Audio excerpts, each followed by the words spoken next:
Yes, guys, you know what time it is. It's your boy David at the Irish Hotspur, Ireland's #1 Spurs fan. And this morning we bring you a show that we don't usually bring you because Antonio Conte was sacked late last night around 10:30, 11 p.m. So we've rolled out a panel here to go through absolutely everything, discuss everything, their thoughts on Conte. Should Paratici follow him? You know, how much do the board take blame in this? How do we get rid of the player power that's currently at Tottenham? Plus a number of other topics, whatever else we get into. So joining us this morning, we have Brad. Brad, how are you, my man? I'm fine. I've a bit of a strange sort of night, really, wasn't it? I'm just telling the other guys, I've done something to my lower back, so you might get the occasional scream of pain every now and again. So no worries at all. No worries at all. Don't worry, we'll get you to a chiropractor, Brad. Philip, Mr. Brady, how are you keeping? Yeah, grand. I mean, screams of pain should be quite common for Tottenham fans that we've had to put up with in the last while. So, sympathies, Brad. But yeah, good for Monday morning. Glad the news is broken, that we're no longer in limbo land, at least from that point of view, you know? Yeah, no, 100%. It's definitely about time. It's been going on long enough. And Paul, how are you, my man? Evening over there in us? Yeah. Monday's nearly done. I'm looking forward to discussing the sacking of insert manager name here, just in case you want to play the same thing in 15 months like you're saying before, David. Yeah, honestly, I could set another one for 15 months' time and it'll still be valid. Ash, how are you keeping, my man? Man, I'm good. The weather's nice, and obviously the news is coming out unprecedented timing. But you know, we move, man. We move, and let's see what it brings. Let's see what the boys bring coming up to Monday next week. Let's see what happens, man. It'd be very, very interesting. Well, look, as always, as a part of the deal, we'll take some of the comments, see who's with us, and then we'll crack on and get into talking about everything that's going on right now. Swim Master says, I'm fed up with this ongoing manager in, manager out by our club. I hope Levy gets some serious jeering and booing at our remaining home games once the games starts. Cheer on the team. Look, I think that'll definitely happen, Swim Master, if you want me to be brutally honest. I think fans are getting to the point where they're just fed up with it all. Sue Smith says, how many more chances will Levy get before he gets something right? Sick of this manager merry-go-round. The managers are not the problem. Absolutely, Sue Smith. Big yourself up. Good to see you in the building. I hope you are keeping well. Mark says, if you read Levy's statement, Champions League qualification is all that matters to him. Don't worry, I'll be getting on to that. Mary W. says, in whose words is Mason management material? Yeah, well, look, you know, he completed his managerial badges there during this season, didn't he? So he is qualified. Do I think he's the right man? Nowhere near it. Israel Uncovered, big up Amiri says, Stellini Mason out ASAP. We need to find a long-term manager with a vision and a 5-year plan. Well, I would have thought that would have been the case, sacking Antonio Conte. But look, at the end of the day, he got himself sacked with his outburst at Southampton. And, you know, I don't think the club were planning for that, to be fair. Tottenham Forever says, big mistake, big mistake for just the crowd. Should have kept him until the end of the season. Tottenham Forever, good seeing in the building. Joseph says, the blame starts at the top. They set mentality, recruit the staff and players. They have failed at every level, and it is time Lewis or his daughter to step in and snap Daniel Levy from footballing duties. We also have return to normal, says about time. In Conte, you cannot trust. No more, no longer. Whoever the next manager is, I'll trust again, though. Stephen Thomas says nothing is going to change until we get any out. Pointless any manager coming in until then. Vince Vega says, I'm delighted Conte is gone. Onwards and upwards, Davey and Jackie. Look, Conte needs a break, and we vice versa, mate. Get in the Bees manager for me or Poch if he wants it. Come on, you Spurs. Big up, Vince Vega. We have TF Swag says Nagelsmann in now. Jay Keaveney says Levy wouldn't pay the compensation for Nagelsmann. He will now probably end up at Madrid. Well, you know, the reports came out yesterday saying that we weren't going to pay any compensation for any manager. So it'll be interesting to happen there.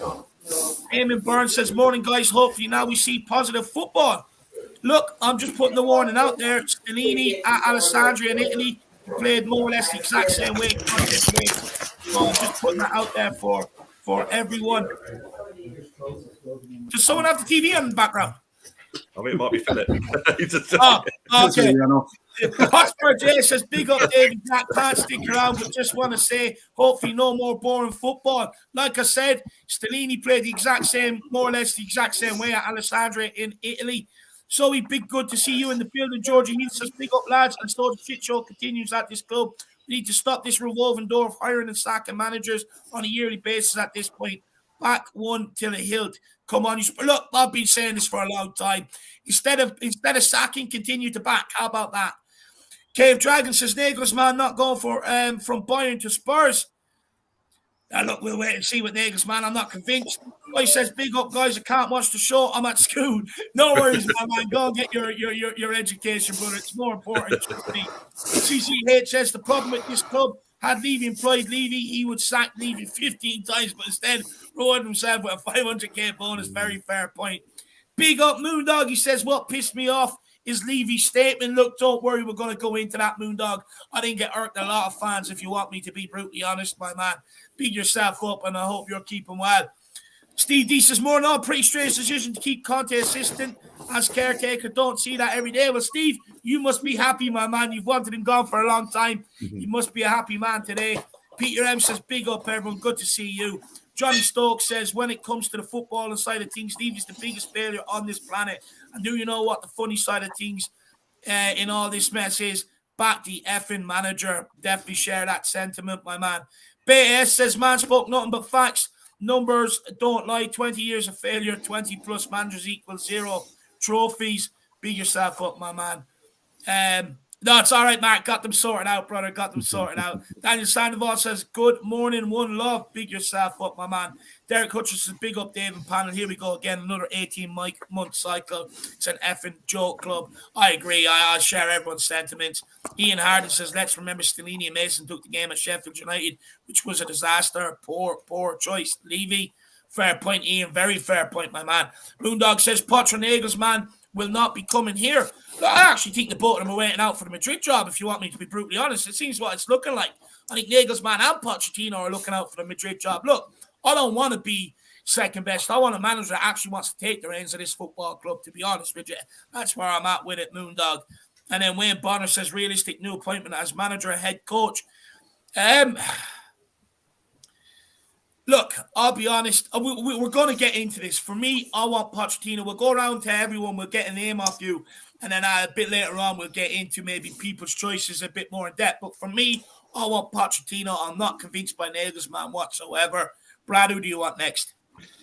I would go for Pochettino, actually. And the only reason being that, until these owners get the hell out and we get new owners that want to invest in the actual playing side of the club, it doesn't matter who we get in as coach. So if Pochettino returns, at least we've got that feel-good factor. I mean, that's the best time I've had as a Spurs supporter in recent memory when he was at the club. So, if we can get a bit of that back, at least it's something. So, I'd go for Pochettino. Spot on. Philip, who would be your preferred choice? I've always said I want Pochettino back at the club, but not at the moment. And that's because of the players that are still at the club that caused them the issues the first time around. Like, I love Poch to bits. And if he did come back, I wouldn't be unhappy. But I just don't think it's the right time for him to come back at the moment. Sure. There's too much baggage still there, and there would be a bit of an atmosphere. He needs to go back there whenever all the players that were caused his demise the first time around are actually gone from the club. Then let him come back. That's only going to be a couple of years' time. He could be the next one to come along. As regards who they want in now, I mean, there's 3 or 4 candidates. I mean, I know some people have an issue against Nagelsmann. I don't have an issue with Nagelsmann at all. I also like the look of this Arne Slot fella, the Feyenoord manager, who has becoming a little bit coming up on the outside, maybe as an outsider. Luis Enrique, who I don't want the likes of Brendan Rodgers coming near the place. I don't think that there was talk. I heard talk that there's going to be a merry-go-round on the football management front, and we'll end up with Graham Potter. Don't want him either. So what I would actually like, if it's not going to be Poch, I would like a manager that's got no baggage in the Premiership whatsoever, that can come in and make a name for himself without any preconceived, what's the word I'm looking for, prejudices. We need a clean sweep, and we need someone that'll do it quickly. I'm not sure if waiting until the end of the season is the right answer either, but we'll have to wait and see. Quickly, it doesn't seem to be in the dictionary or the vocabulary at Tottenham Hotspur, Philip. No, well, that's true. It just doesn't. Paul, who do you want in as the next guy? Well, it sounds like the answer to Philip's prayers as well, with no Premiership baggage. Ange Postecoglou's my number one by far. Yeah, I think forgot he's to mention him, fantastic. actually. I forgot to mention him. I've followed him for 10 years. He's not put a foot wrong. But failing that, Poch or but definitely not Nagelsmann. No. Good. We'll get on to that later. So we're interested. And Ash, my man, who do you want to see in the dugout next? You know what? I wouldn't mind to see Nagelsmann. Or, the reason why is, it's because I wanted Tuchel to come. But the reason why I wanted them to come is because they're the type of managers not to take no BS, yeah? So I was hoping they will come up, and then when our chairman or our board start acting up, they will get called out, similar to what happened with Conte. And then I was hoping that, obviously, if they got the sack, then finally, like, the walls would come falling down. That was my thinking behind it. But for footballing reasons, at least whoever does come in, at least it's going to be attacking. I don't really mind what manager it is right now, as long as we're more front-footed, as long as we're more attacking. And I think that's what's going to get the fans back. That's what's going to bring the passion back. That's what's going to bring the excitement back to Spurs fans. Yeah, look, I don't even think sacking Conte will bring that back, to be honest with you. But look, we'll get on to the managerial appointment a little bit later on. But big up Wayne Bond. I really appreciate the support. We'll take a few more chats here, and then we will crack on. We've got the Spurs fan. He says, big up Irish, love Antonio. Big up the Spurs fan. Good to see you in the build, my man. I hope you're keeping well. Foggy Foam says, good morning, everyone. Hope all is well. Big yourself up, my man. Niall Coke says, Philip Brady seems to be the happiest man on the planet after Conte's resigned. He and his mate Dermot had an agenda against Conte. Philip, I don't think he had an agenda. That's bullshit. Sorry, that's bullshit. I have an agenda against any manager not doing his job and getting my Tottenham top of the league or as near as possible. I was a big fan of Conte until I wasn't, till he started playing the football that he's playing. So I'm sorry, Niall, if I offended you. I do not have an agenda. I'll have an agenda against any manager that doesn't do what he's been paid 15 million a year for. And if you can't take that, sorry. It cracks me up when people use that word agenda. I mean, it just means an opinion, doesn't it? You've got an agenda if you think this.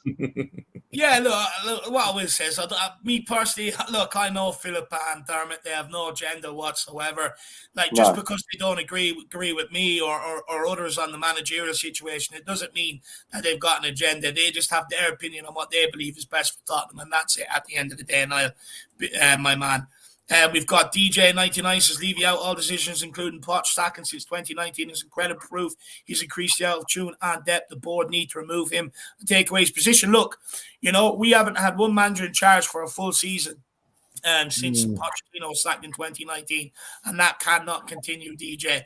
Orange Fantasy, great to see you in the building. Long time no see. I hope you are keeping well. My country will be playing your country very, very soon, my man. Ireland v Netherlands. Big yourself up. R Green 216, good morning. Good to see you. Same as John Stokes and AZ Spurs as well. Paddy Harnett's in the building as well. He says, Stellini is in charge for the next 10 games. Tells me Nagelsmann and Poch are not on the radar just yet.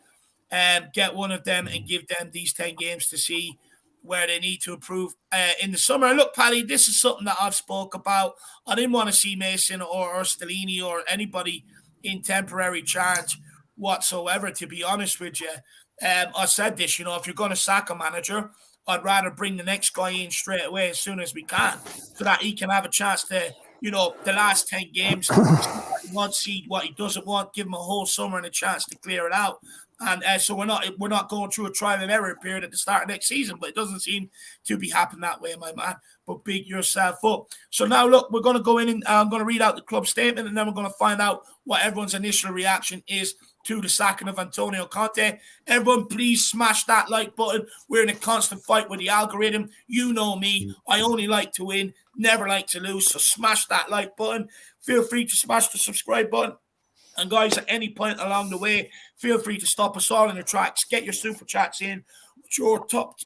Your opinion, whether you agree, disagree with anything we have to say, it's all valid. Get them in. It's just a great way to show your support for the channel. But we understand it's very tough times out there, so the least we ask is that you just engage with us in the chat and keep getting your thoughts in there. So look, club statement came out last night, and it said, we can announce that head coach Antonio Conte has left the club by mutual agreement. We achieved Champions League qualification Antonio's first season at the club.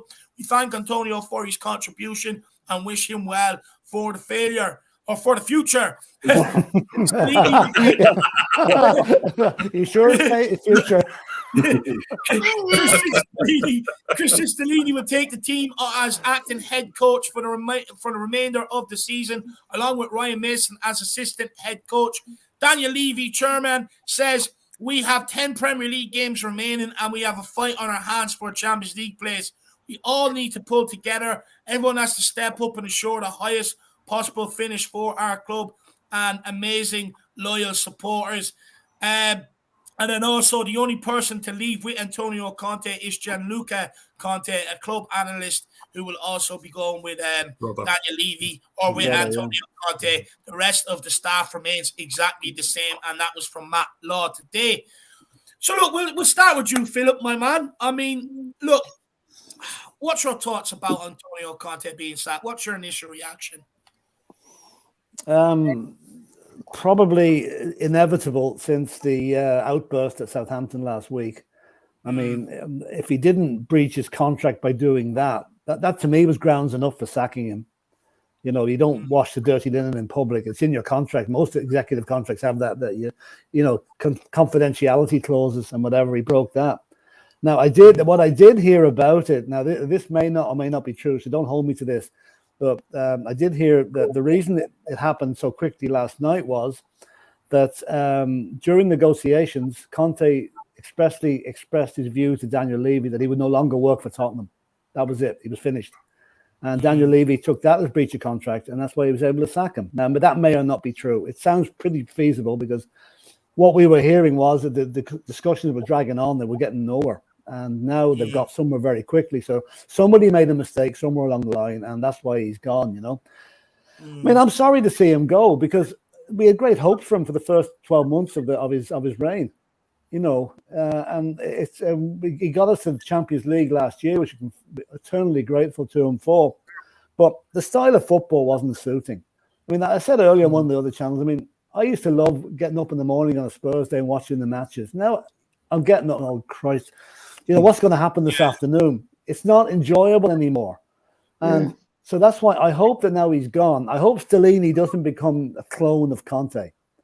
I hope Stellini is not under his spell now anymore. He can go out and express himself and get our team playing a bit of football, a bit of attacking football that we all love and I got used to over the years. So, like, he certainly, one thing I will call Daniel Levy to task for on this. I think that statement was really clinical and without any feeling at all. You know, if you read the statements where other managers have gone, there's been a little bit of thank you very much and, you know, we're sorry to see you go, etc., etc. That was, you're gone and get good riddance. That was that statement said to me, and I thought that was a bit harsh because Conte has had troubles over the last year with his friends dying, the Marine dying, Gianluca Vialli, and whatever, and then he goes into the operation for the gallbladder. So I think a little bit more compassion might have been coming from Daniel Levy. But then again, we've come to expect that from Levy. You know, I don't think the guy's got an ounce of compassion in him. So, I don't even think he knows what the meaning of the word is, to be honest, Philip. Yeah, you could be right. I genuinely don't. No, look. For me, I think you're spot on when it comes to Daniel Levy's statement. But look, Philip, you know, this is something that sadly, you know, Tottenham fans have become accustomed to, the lack of, how would you put it? The lack of communication with the fans, you know, in general. It's like they only ever really come out and sort of share anything when the supporters trust sort of ask them to. Even then, it's all delayed. There's just no communication with the fans whatsoever, and that's what leads to impatience under these sort of managers because no one really knows what the plan, what the vision, what they want to do with this guy going forward. So everyone's sort of left to make it up themselves. But Brad, my man, what's your thoughts on Antonio Conte sacking? Well, I think I've always been saying that Conte would go at the end of the season for personal reasons. That was what I thought. I think last Saturday against Southampton, I think he quit then. I think he thought, that's it. I've had enough of this club. We've all done it. We've all done it at the end of matches. We've all done it. Oh, that's it. I've had enough of this club. I think that's what he thought. He had an international break. He could go back to Italy. He said what he thought. Now, I agree with what he said in that press conference. Whether he should have said it, that's another question. I think when he did that, it was very difficult for him to come back to Hotspur Way and take another training session. It's very, very difficult. Now, if we take the statement at face value, right, and I'm not saying I am, but if we do take it at face value, there's 3 key words there. The first one is mutual consent. So I think Conte is right. I've had enough. And Levy's thought, okay, well, we can get rid of him, but we might have to pay him. We'll have to sort that one out. So that last couple of weeks have been sorting out the legalities about not paying him, that sort of thing. Now the Stellini for the rest of the season, we'll talk about that later, so I won't make any comment on that yet. And yeah, so it was inevitable what was going to happen. I thought they would have announced the decision during the England game last night, because that's what they tend to do. They tend to do it, when everyone's, watching something else. The other key statement in there is typical Daniel Levy, typical Enoch, top 4. He mentioned top 4. And again, I've got thoughts on Stellini and top 4 later. He mentioned that top 4.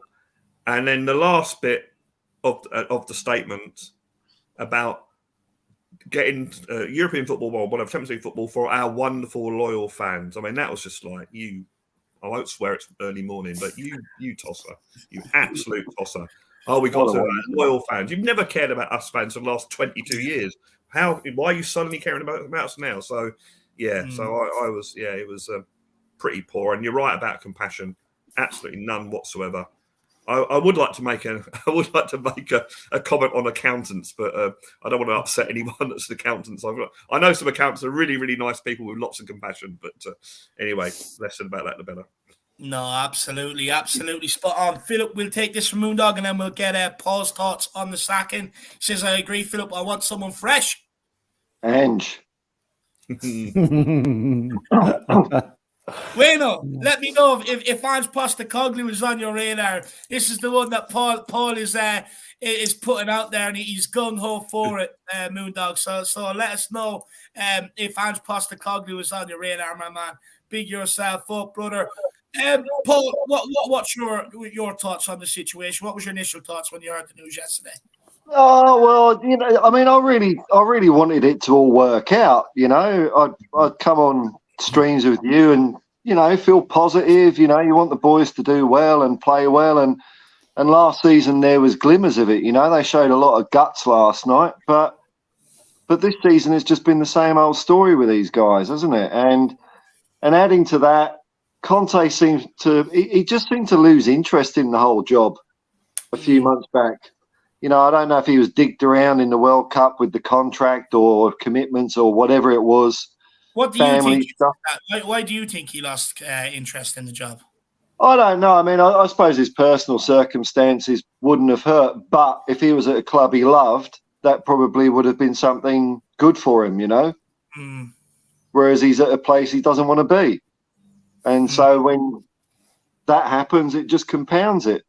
And, I mean, what finally broke me was that Sheffield United game. That really, I just thought, look, I can't put up. The football has just been so bad.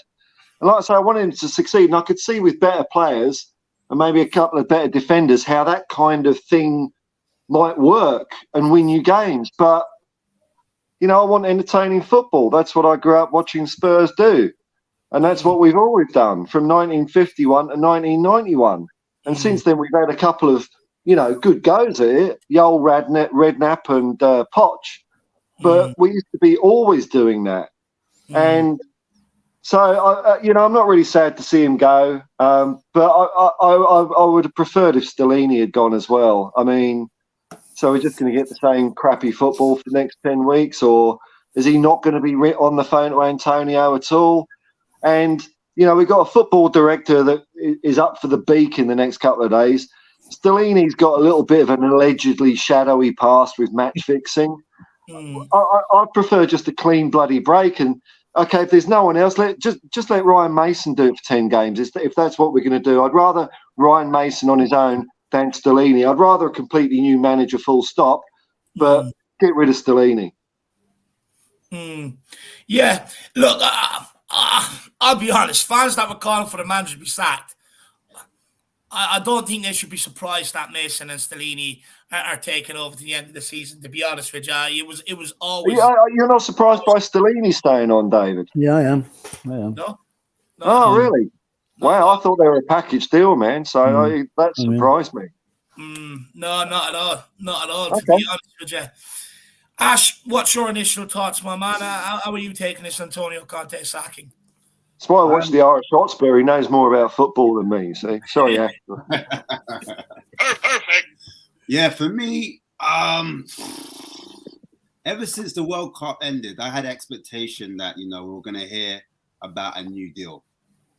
And I thought during the World Cup was ample time for them all three to sit down, Levy, Conte, and Paratici, about the upcoming window. And I had a lot of optimism that we were going to hear like a new deal from Conte, and there was going to be some type of trust.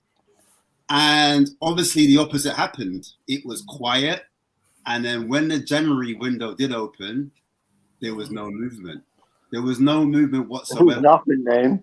Nothing. Absolutely nothing. And for me, that just rang so many alarms, so many alarm bells. And I said, something's not right here.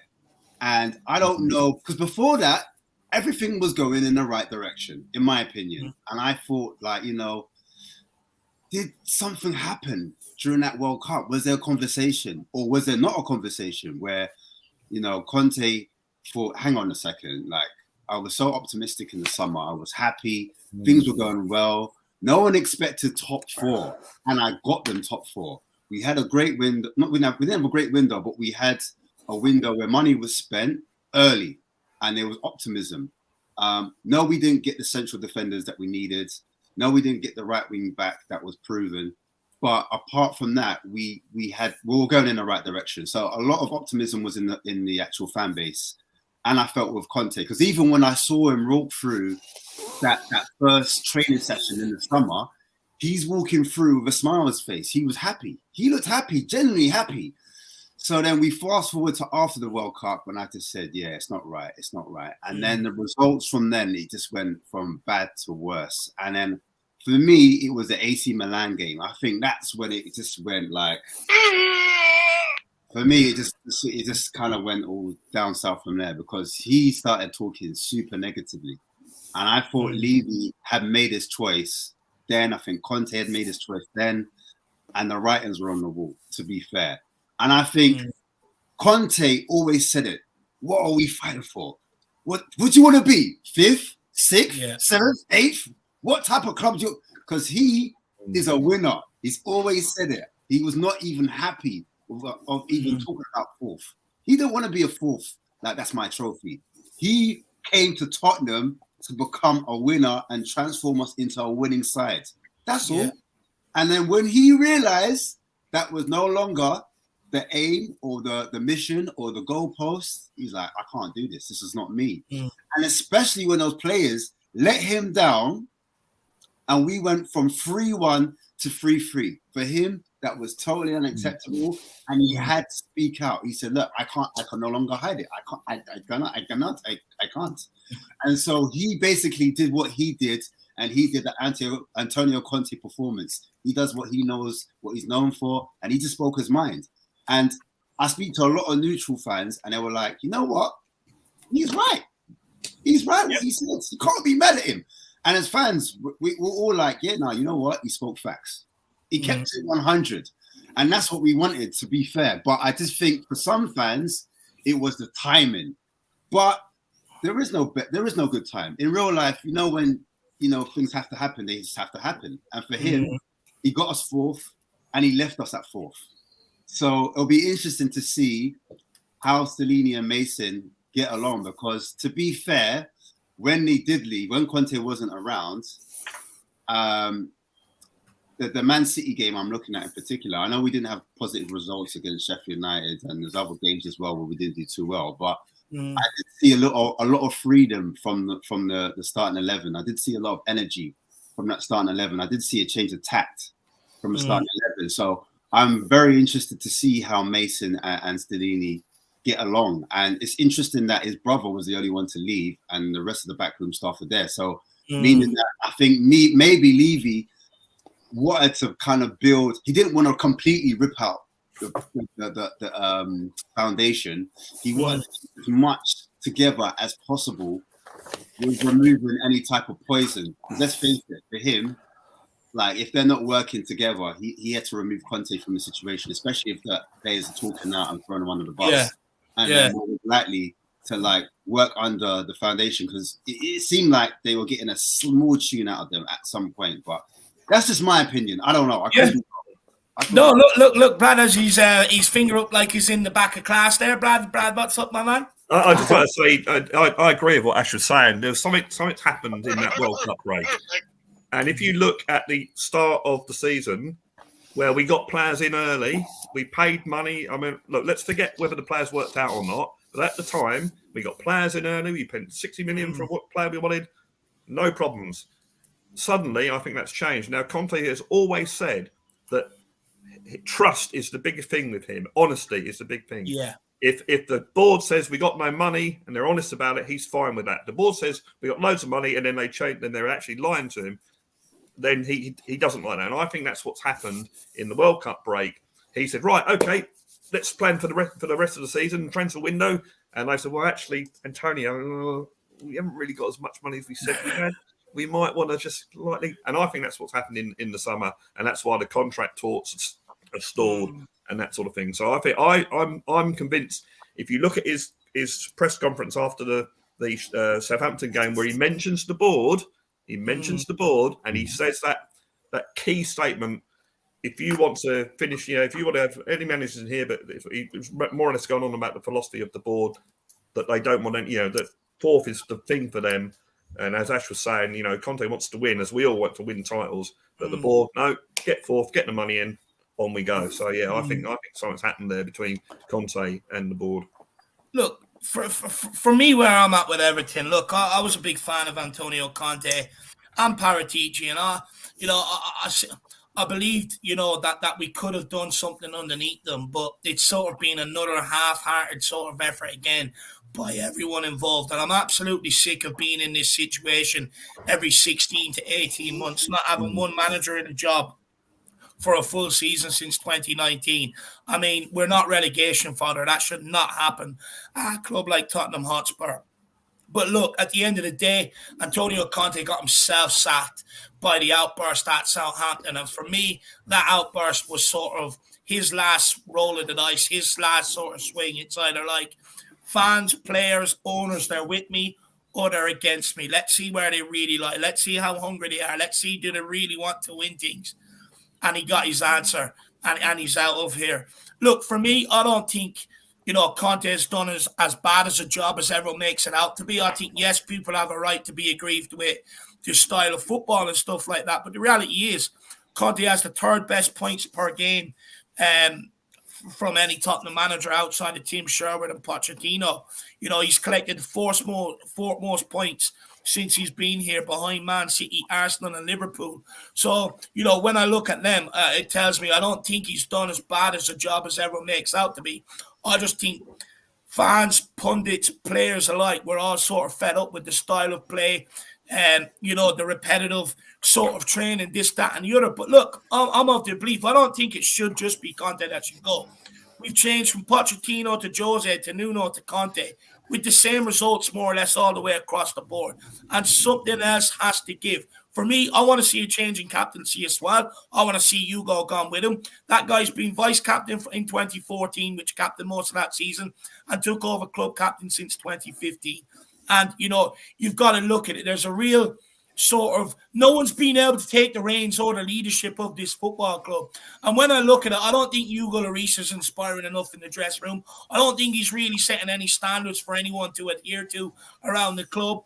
I think he's got to take a large proportion of this. And at the end of the day, the reason why I say change the captaincy is Hugo Lloris is a stalwart to this football club. And I think he's given great service. And thank you very much for that. But the reality is, any manager that walks in, Hugo Lloris has more sway, more influence, and more say around than any manager that walks in here, purely because of the length of time he's been here. And he's not the only one. Ben Davies should not be able to go to the chairman and get a manager sacked like he did with Nuno. Players should not be up bitching to Daniel Levy about Jose Mourinho and Conte's training methods and, the way they speak to them, this, that, and the other. How about you realize maybe the reason why the trainings were repetitive is because you didn't grasp it the first time round. I'm sick of the excuse culture at this club by these players as well. I also think Daniel Levy's job needs to be reviewed. I think Daniel Levy has grown this club exponentially since I supported this club as a boy. Don't get me wrong. I think he has took this club forward to a certain point up until 2019, up until he sacked Poch. But since then, the wheels have completely come off. It's been a massive fall for grace. And I'm absolutely fed up with it. I genuinely am of the belief that I think Daniel Levy, took so much on with the stadium and the training complex, and with the cost spiraling out of control. It took all his focus just to get it done with his trying to keep the cost down as much as he can. And I think he took his eyes off all of the sort of football-related things around this club, scouting department, youth system, the first team squad. And I think what he's done is he's relied on the likes of Steve Hitchen and Jose Mourinho, Paratici and Conte, and you would say football and people. But the biggest problem is they don't have anyone in and around the boardroom, anyone in and around sort of that level at the club where, they have the club's best interest where they can advise them instead of listening to people that they're bringing in that have had ties with all these other clubs around. And I think it's absolutely killing us. And I think he got so swamped up in it, I don't believe Daniel Levy even knows where to start to get us out of it, if you want me to be brutally honest. So I also think his job should be looked at. I don't think it should be Conte. But look, at the end of the day, I'm just sad, I'm disappointed, I'm angry. I'm upset that it hasn't worked out, to be honest with you. I mean, you bring in someone like Antonio Conte, you look at the defenders he's had everywhere else, and you do nothing to alleviate the problem that pre-existed or predated Conte. And I stand by what I say. Until that back line is changed, the next manager is going to fail. And that has to be the first priority when this next guy comes in the door. But ultimately, I just find myself sad, upset, and angry that it hasn't really worked out, if you want me to be brutally honest. Super chat here from Adrian G. He says, big up, lads. You guys are up early. Contest spilt milk. Just have to move on. Biggest concern now is who'll be willing to manage us. Why will they take this job?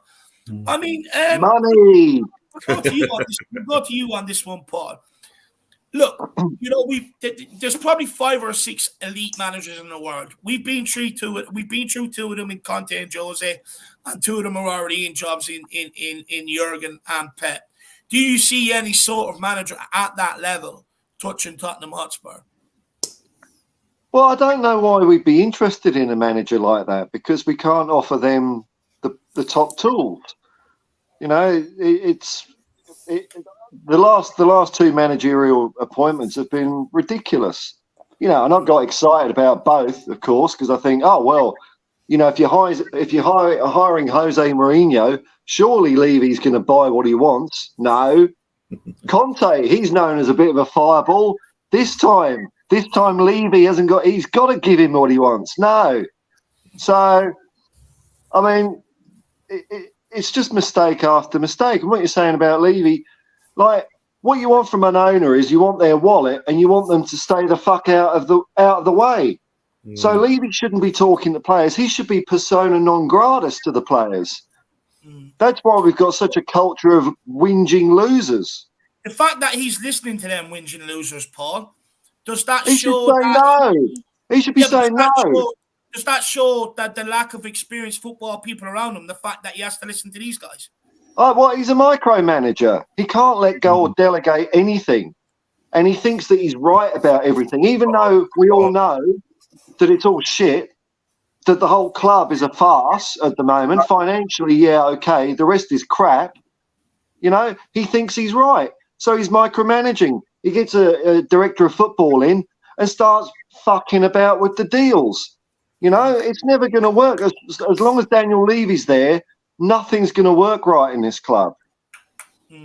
Yeah, I got the impression, Paul, that at the start of the season, he was initially staying out of the transfer dealing, and then suddenly he just couldn't help himself. Good expense. Yeah, good expense.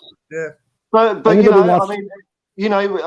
look, managers are always going to want to come to Tottenham because it might be a manager who thinks that Tottenham's a challenge. It might be an up-and-coming manager. Right? Well, yeah, you know, I mean, and Tottenham, Levy always pays managers top dollar. It's not that's something, you know, he buys us Joe Rodon, but, you know, he can't buy us. I mean, for fuck's sake, you know. I shouldn't be laughing, but if I don't, I'll cry. You know, Anybody watched that BT? If Levy and Lewis just swanned around on a boat in the Caribbean and employed a CEO, a football person, to run the football side of the club, I'm fine with that. Yeah, make all your money, blah, blah, blah, blah, blah, but at least we'd have a bloody football club.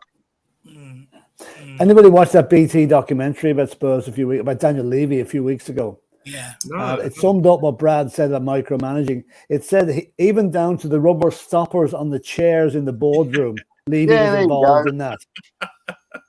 You know, when you get down to that level of detail, you haven't got time to worry about the football club. I mean, I'm amazed that there's people in the world that have got that in their brains. You know? I don't know. But the thing is about Daniel Levy, with that sort of micromanaging, with the stadium, it probably worked, you know, because we got the that's right. Stadium. Yeah. But that's where he stopped. But he forgot about the team. He forgot about the team when he was doing that. Yeah, he did. He can understand all that, but he does not understand. He just doesn't understand football. He doesn't get it. You know, it's not like, you know, we've grown up since we were kids kicking a ball and watching the game, and we know kind of how it works and what it means to people. He doesn't have a fucking clue. If you ask the Tottenham fans at the start of this season, would you rather have top 4 and no trophy, or finish 6th or 7th and win a trophy? I would say the majority of fans would say the trophy. A trophy. Whereas Daniel Levy's totally the other way around. It's like, oh no, top 4 is more money in that. And you know, okay, top 4, we get the Champions League money. We piss it up against the wall on shit anyway.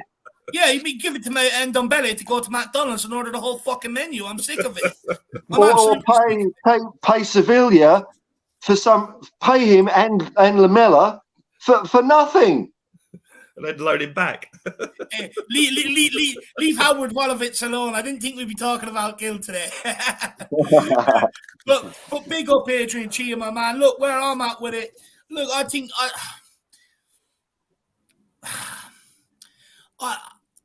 I do think, you know, after Antonio Conte, especially with Jose and the way we treated Poch, I do think if we do it again, I think there will be a narrative and a culture put out there to maybe managers that's like, just don't go near Tottenham. You're never going to get what you want. But the reality is, managers need a payday, and if they're out of a job and Tottenham come calling, you know, I think they'll take the job. But the problem is you've got guys coming in that think they're too good for Tottenham.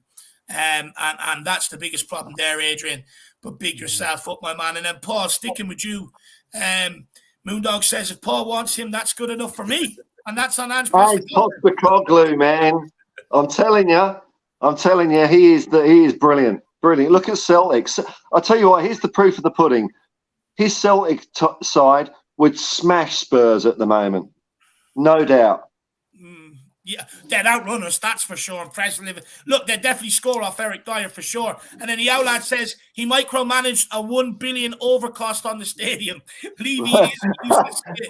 Yeah, it's true. You can't let go. It's true. But big up. You know, like a manager tries to assemble jigsaws in a team, whereas Levy's recruitment is what players out there that's half decent I can get £5 million off. It doesn't matter if they're a forward or a winger or a goalkeeper. He just doesn't get football. Yeah. And look, you think he would, considering he's had Rangers, AEK Athens, and there's a few other clubs. That might be a reason why Ange wouldn't come to Spurs, because he's an AEK Athens fan. I think with all the experience with all the football clubs that they've had, you know, that they'd sort of understand what they're doing. It's not in their heart. It's not in their heart, man. That's what it comes down to. Business is what's in their heart. Business is what they really care about. But look, I do want to move on. I want to go around to everybody, and I want to sort of, you know, find out what sort of job that you think Antonio Conte has done here. Do you think he's left sort of doing an okay job, a good job, a bad job? And look, we'll start with you on this one, Mr. Brady. Sorry, I missed the question. I was just had to go mute for a second. Oh, you're all good. You're all good. I was going to say, I just want to go around off everybody before we move on to other talking points and sort of find out what sort of job you think Antonio Conte done, and do you think he's left Spurs for the better or the worse since from where he was brought in? Well, I mean, okay, look at when he came in, we were 9th in the league, right? And floundering, going nowhere. He's left us in 4th, albeit just about in 4th. We should be higher up. So I suppose we'd have to say, yes, he's done okay. He's certainly improved our position, but I think he still left us, most of the fans, with a bad taste in their mouth about the style of football that he was playing. That'd be the points tally you can't really complain about. The style of football we can, and our tendency to drop away late in games like in Southampton. And I want to mention the Nottingham Forest game as well, because you look at that Nottingham Forest game, we're 3-0 up, right? They got to go back in the 82nd minute. Fraser Foster makes a brilliant save from Aurier, which would have made it 3-2, and then they missed a penalty. So that could have been 3-3 as well. So, you know, I just feel he's probably done nothing to ruin his reputation, but he's done nothing to enhance it either. And I suppose we thank him for what he's done and hope that the next guy can bring us on to higher things. Maybe. Yes. Yeah. Wishful thinking. I say that after every manager fill up, and then I'm here pulling my fucking hair out. Brad, you know, again, do you think Conte has left Tottenham in a better place than where he found it? And what do you make of the job he's done overall? Well, to the end of last season, he did an absolutely amazing job, although I will deduct a mark for losing the cup game at Middlesbrough. But yeah, to get us into the top 4 from 9th, where we were, I think, 7 points behind 4th, and they had games in hand, and we managed to get there. Admittedly, it was combined with the fact that Arsenal were bloody useless. But this season, it seems to have stalled. Now, I thought we played some good football last season. The last sort of 10 or 11 games, you know, we were beating Newcastle 5-1 or this sort of thing, Villa 4-0 away. We were playing some good football. So I really don't know what's gone wrong this season with the style of football.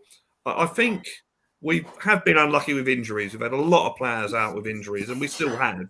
But yeah, it's really gone backwards this season.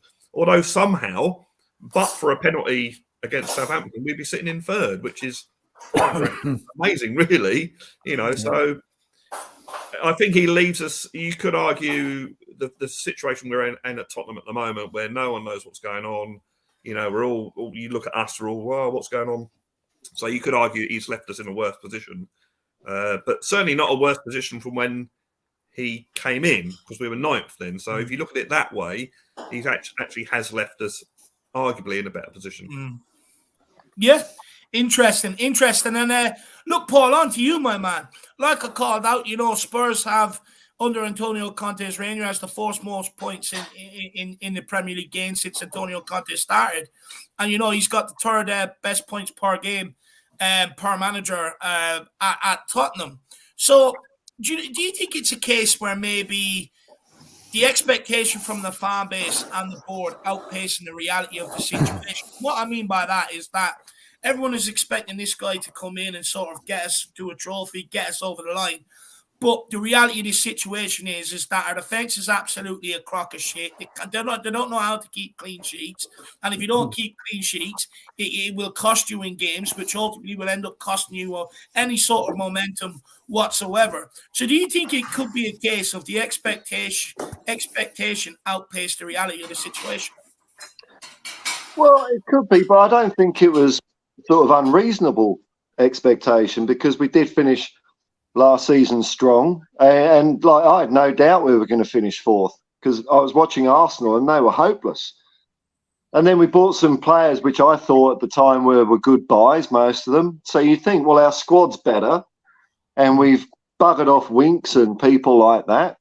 So this year, surely we're going to be good. And I thought at the beginning of the season, like if we were 4th, just looking at our fixtures, if we were 4th come World Cup time, then I think we were could be even with a title shot. Who knows? And we were in 4th, but we just played so badly. I think overall he's left me with a bad taste in my mouth, because you know it wasn't just the bad football; it was also the in-game management as well. It was so predictable. It was like do nothing and then maybe the 65th or 70th minute, do a couple of changes, and then do another one at 90 minutes. You know, there was nothing like inventive to change the course of a game. It was always like for like subs as well. It wasn't like chuck on another forward and get rid of a defender or something like that. I think he did that once against Milan until what's his name, Romero, got sent off, and we looked better for that 10 minutes as a 4-4-2. But so I mean, yeah, disappointing, man, because I was into it, and like if we'd have bought a couple of centre backs, because those muppets like Dyer, Sanchez, Lloris, there's probably about 9 points that they've cost us. You know, we might be having a different conversation if we were 9 points further up in the table. But I don't know. It's just, you know, I think like people have said, like you could tell there was something different since the World Cup. It just, the spark wasn't there, man, was it? You know, so I don't know, disappointing. And the way he's left, I'm not totally impressed with. Like, he had his dummy spit at Southampton. Well, stick to your principles then and just walk. So, obviously, he's not walked to get a few extra million out of the club. And, you know, don't like that either. Yeah, that's fair. A lot of fair criticisms thrown at Antonio Conte there. Ash, where are you at with it? Do you think the expectation outpace the reality of the situation, and what do you make of the job that Conte done here in general? Sorry, quickly before you go, how dare I? Philip Brady has to leave. He has to get his ass up to Dublin for the game up at the Aviva, and it's just hitting 12. Did you say 12, Philip? Yeah, I need to go. Yeah, I need to head on the road. Yeah. So give I'm your sorry channel that. program, and then we'll let Ash. Yeah, well, first of all, I'm going to say, as you probably know, Dermot's partner is Derval. Her mother died on Saturday, and the funeral's actually going on at the moment. So our thoughts with Dermot and Derval at this stage. Because of that, Dermot's off the air for a few days, so we'll just be coming on as needs be on THFC till I die. Whenever there's any news to report, we'll come on, but with nothing really, planned for the week. As I hate weeks when there's no league football. It's just it's kind of vacuum. But I doubt we'll get any managerial news this week. But if we do, you'll hear it on our channel. And now I'm off to hide behind the seat in the Aviva Stadium. Dave will be hiding in the seat behind me, I'd say. When Ireland take on France tonight. I tell you, if Matt Doherty's playing, the seat will be empty. I can fucking tell you that. Well, listen, I'll see you up there anyway. And listen, all the best, lads. And come on, you Spurs. See you, Philip. Take care, mate. All the best. Everybody, the link for Philip's channel is in the chat here. Do get over, smash that subscribe button, and show the boys the support that they deserve. But Ash, over to you, my man. What? Again, what job do you think Antonio Conte has done here in general? Good or bad? Indifferent? I think the expectation was done by Conte because of his words, his actions. He himself said he's a winner. And then I think the players on top of it, they kind of echoed what he was saying, especially like players like Højbjerg say, fourth's not good enough. We want to be a top team. So I think it wasn't just Conte. I think it was the players as well. And that manifested into the actual fan base as well. So I think overall, off the back end of finishing fourth, everyone was celebrating. Like, people say you don't celebrate fourth, but we were. I remember, we picked Arsenal. I don't know if it was because we picked Arsenal, everyone was so happy. But as a fan base, we were happy. And the funny thing is, we hadn't finished fourth since Poch, I believe. So, with taking that into context, Conte had actually taken us into a place where we never thought as fans we'll be back again so soon. I actually thought it might take us 2 or 3 seasons to get to where we need to get to. And Conte was saying to the fans and to the club, we need time, we need patience. Do you know what I mean? But I think ultimately what happened was, behind the scenes, we don't know what happened. But he said, I can't hold it in no more. Why have Tottenham 20 years won nothing? Why? So that hit me. You know what I'm saying? I'm not going to lie. I didn't like him. I was like, you Conte, you don't know me. I got upset because I felt like Conte didn't want us, and I'm like, it felt like that dad that never come home for Christmas, and he said he was going to come home. Why don't he want me? Why don't he want me? That's what I felt like. I felt kind of And then when like Conte was like, AC Milan, Milan, they have a club, they're a big club, they won Scudetto. I can't do the accent, sorry, I apologize. But basically, he was saying Milan are on levels and Spurs aren't. I didn't really like that. So I understand what Paul's saying about the taste. And then on top of it, it's facts. Like, we weren't really, the football were, compared to the first season, the next season, the football were dropped off. But I kind of think the players let him down and let us down as fans as well. They really did let us down. Like, who would have thought Son? Like, I've not seen a drop-off like that since Dele Alli. I'll be real. I keep 100, yeah? I have not seen a player.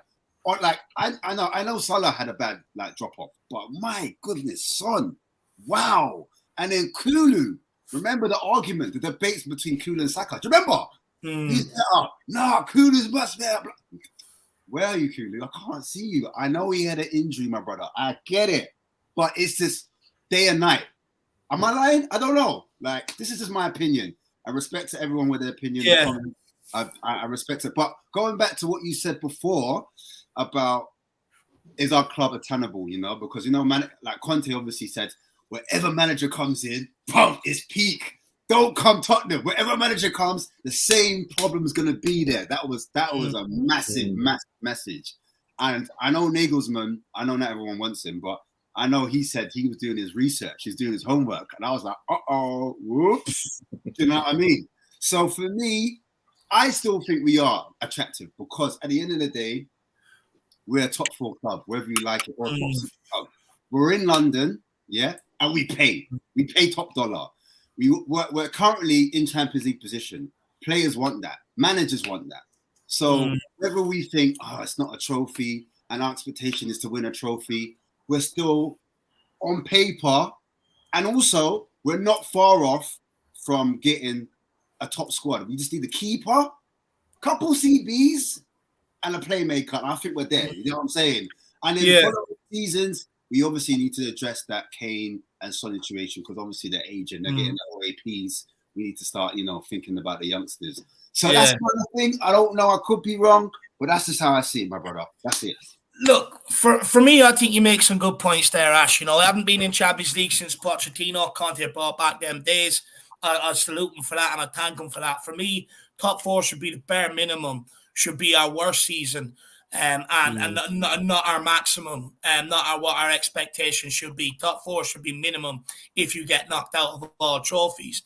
But look, with Antonio Conte, I think he made some mistakes along the way. I think persisting with Matt Doherty the way he did instead of just giving someone like Jed Spence a chance, I think let him down, because anytime he rolled out Matt Doherty, he was getting the same shit. I think sticking with Hugo Lloris for as long as he did, with the amount of mistakes he's been making this season, I think ultimately killed him. I thought maybe he could have been a bit braver. Threw Fraser Forrester in there earlier. I think persisting with Eric Dyer the way he did, I understand why he done it. He's not a manager that sort of trusts the youngsters. But at the end of the day, Eric Dyer's also cost him his job. And I actually think Eric Dyer, Ben Davies, Davinson Sanchez, Hugo Lloris should all give themselves a big round of applause and take a fucking bow because it's an achievement to get Pochettino, Jose Mourinho, and Antonio Conte sacked. Absolute disgrace. Look, at the end of the day, Conte persisted with them. Now, my argument to that always is, who do you want him to pick? It doesn't matter who he picks, really. We're dealt with clowns. I think the fact that Conte maybe didn't change it up, especially coming towards the end when results were dipping, I think also cost him. But at the same time, I understand it. This is a guy that walks into clubs and he usually gets what he needs. He usually gets what he wants. If you're Antonio Conte and you're constantly fighting with the players, you're constantly giving them your time, your dedication. You're coming out into the press and bigging them up because when Jose Mourinho put them down, we've seen the response we got. And he still gets the same shit. And to be honest with you, I feel sorry for managers like Antonio Conte and Jose Mourinho that walk in here with the reputations they have because they leave Tottenham and the perception is from the Tottenham fan base, pundits and media like, they're dinosaurs, they're finished, they're this, they're that, and everything else. The reality is they leave Tottenham and they go on and win elsewhere. That's the reality. Jose Mourinho, everyone said the same about Jose Mourinho. When he left Tottenham, he went to Roma and he started to rebuild it. Yeah, people can diminish the Conference League all you want.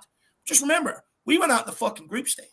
You know, so like the reality is something has to change at Tottenham. It can't always be the manager's fault. Yes, the manager is always going to make mistakes when they come in here. What human being doesn't? But personally, with the amount of shit that we've accumulated, you're going to make mistakes because you say, okay, I'll take this player out. He's been shit today. I'll put this player in. Then that backup is shit. That player's shit. And it's kind of like you're constantly second guessing yourself. But look, I think this season has been a huge letdown. I do think not buying centre backs, like I said in the summer, has come back to haunt us dearly. I told everybody, you sit there, you back Dyer, Davies, and Sanchez.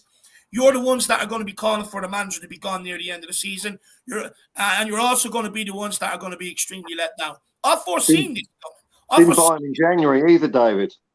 No, but the thing is, Paul, again, in January as well, but I've foreseen this coming. And the reality is, you've got to start somewhere. We're getting a change in manager, but I also want a change in that back line. I also want a change in captaincy. I think a change in Daniel Levy's position, let's be honest, I don't think it's going to happen. I do think his job should be reviewed, but who's going to review him? His family? Joe Lewis, who set up ENIC with? Because Daniel Levy owns 29.4% of ENIC. He helped set up ENIC. Daniel Levy and his family, own 29.4% of ENIC. They also helped set up ENIC with Joe Lewis. So nobody up there is going to question him, question his role, this, that, and the other. So that's why we keep seeing the manager sacked. But we've got to do more for these managers. The reality is, if you concede goals the rate you do, it costs you all momentum. I'm not surprised we lose some of the games we do. I'm not surprised that we go out against some of these smaller teams. I'm so used to it with this backline. They're not good enough. And yeah, you can say, the forwards, but the reality is the forwards have carried this team for the last 3 years. They've outscored or had to try and outscore nearly every fucking team we play. And they've done their job. But that backline has done nowhere near it. And yet again, they've cost another manager their job. And we can sit here and say, look, Conte cost himself his job. The reality is, with some of the games we've lost this year, with some of the goals that we've given away, it costs all momentum. It starts the speculation. Is Conte as good as he is? It starts to talk of Conte out. All that stuff. It all starts it. And this is the end of it. This is the end result. So I don't want to hear anyone tell me anymore that Dyer, Davies, Sanchez, people like that are good enough. Because the reality is, if a fat Irish gnome like me can predict this in the summer, then who the fuck is doing any business inside that club? Who are the analytics? Who are the people in the club? What was Paratici thinking? I'm a big fan of Paratici. But what was he thinking not getting in centre-backs to help this cause? The reality is in football, you've got to keep clean sheets. We've got guys that score goals and win games. But you've got to keep clean sheets, and we can't do that. I'm just frustrated. I'm angry with absolutely everything. I'm just so annoyed. But look, Conte got himself sacked at the end of the day. He got himself sacked with the Southampton outburst. But again, I'm a passionate guy. I understand why you've done it. There's only so much shit you can take before you say, fuck this. You got to remember, right? The players are moaning to Daniel Levy. The board, there was rumours for weeks about the board being split on Antonio Conte. The press have been digging them out. The fans have been digging out. And if you're Conte, you're just going to go, I've had enough of this shit. Look at my CV. Look what I've got on my CV. And they're questioning me all the time.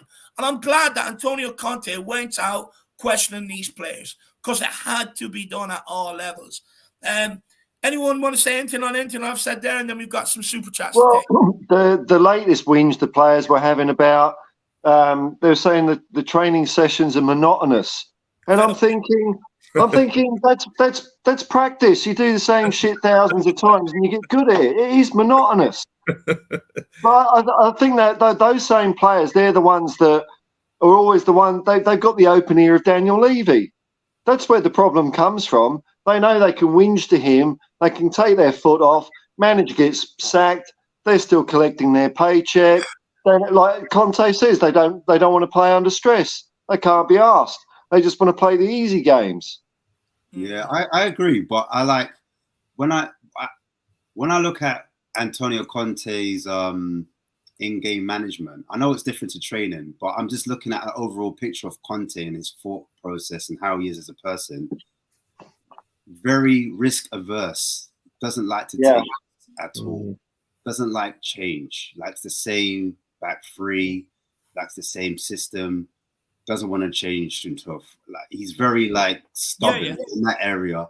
So I can imagine, like for me, I do like structure, but sometimes like you do need something different to kind of like get you motivated or get you up. I'm self-motivated. Like I wanted to do the stream. It's all on me. Like I don't need someone to tell me I need to do the stream. But the fact that the questions change each time makes me think. Do you understand? It challenges me in a different way.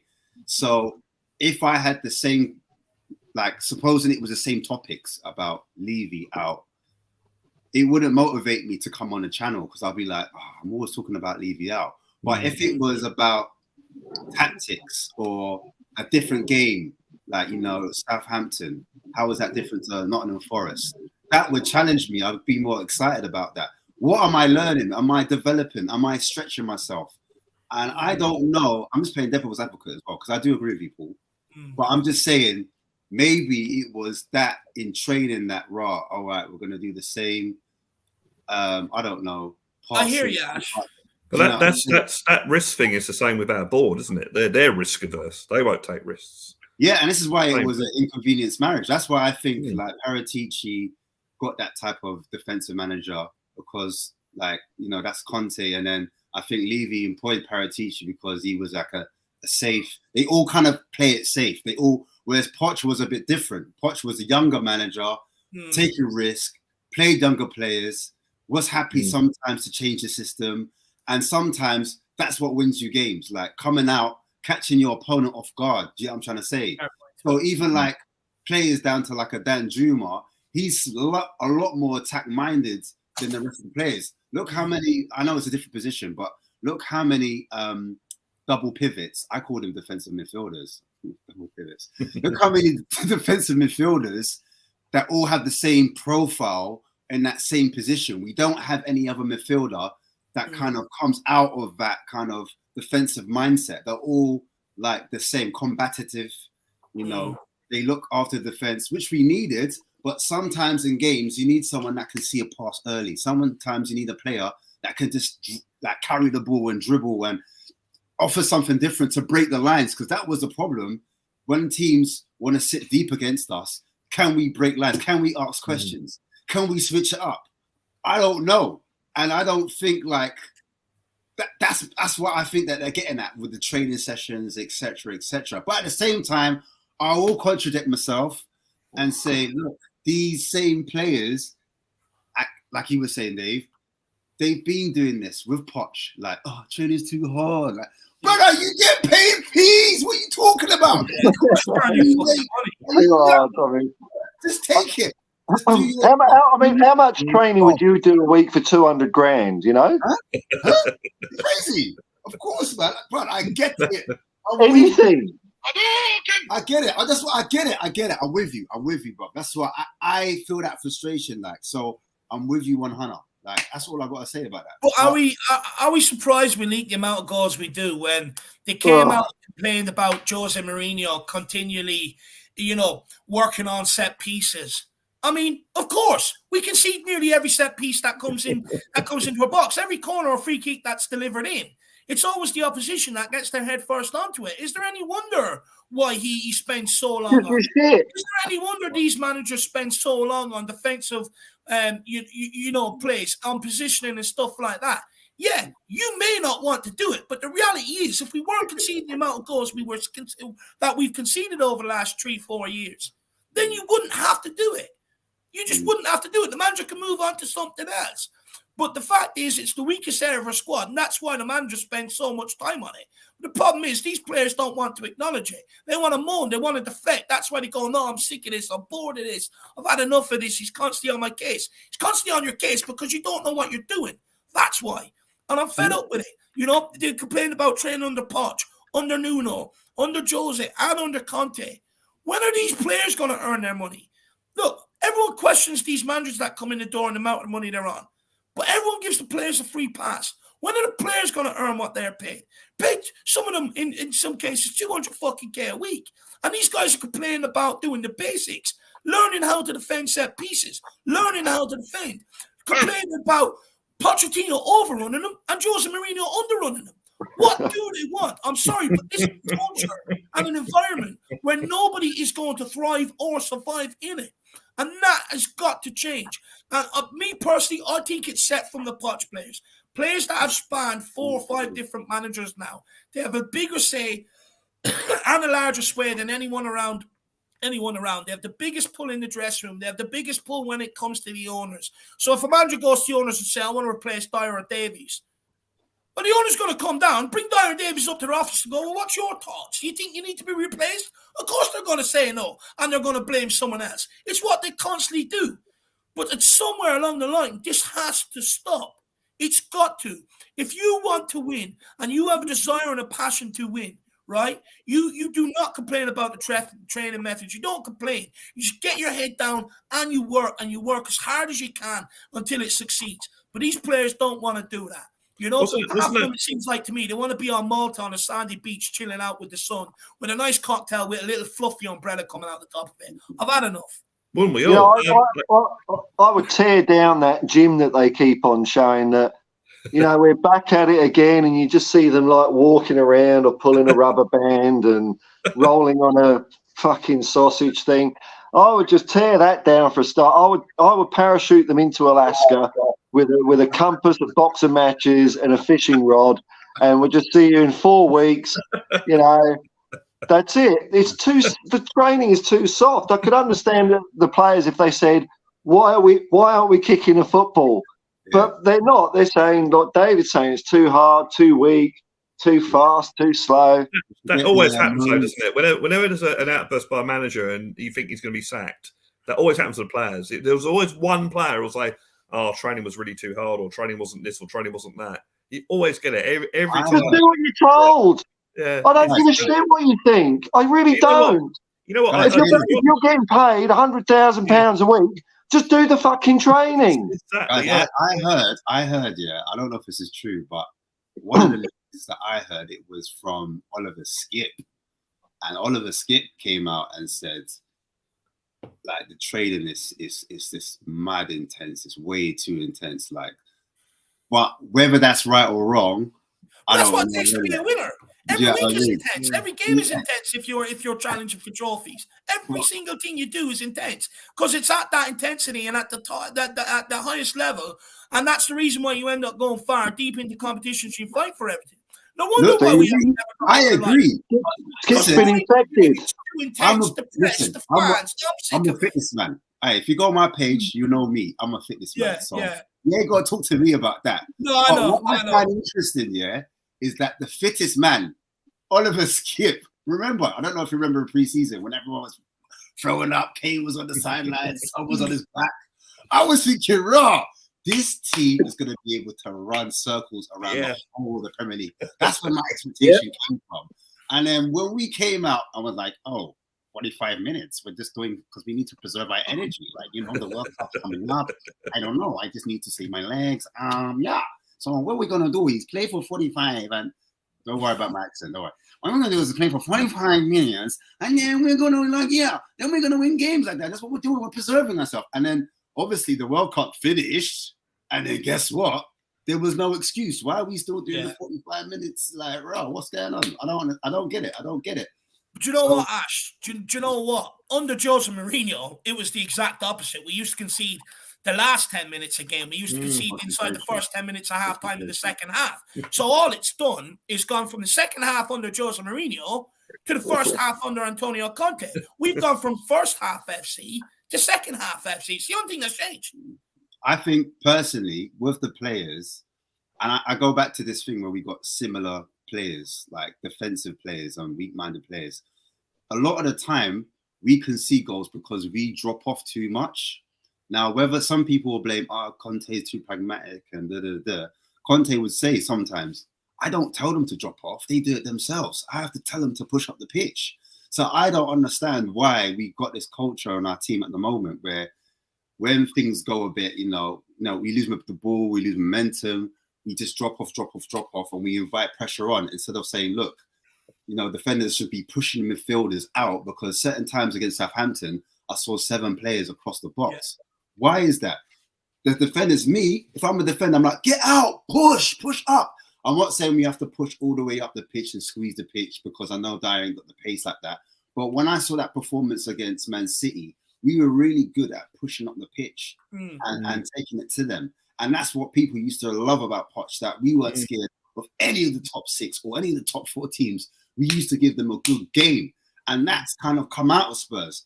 And even down to the fitness issues, I think Spurs are best placed when we're winning those second balls or we're winning those battles. Yeah. When we're winning those duels. Because people be like, it's Tottenham, we don't want to play them again, man. They're so rough and they're so hard.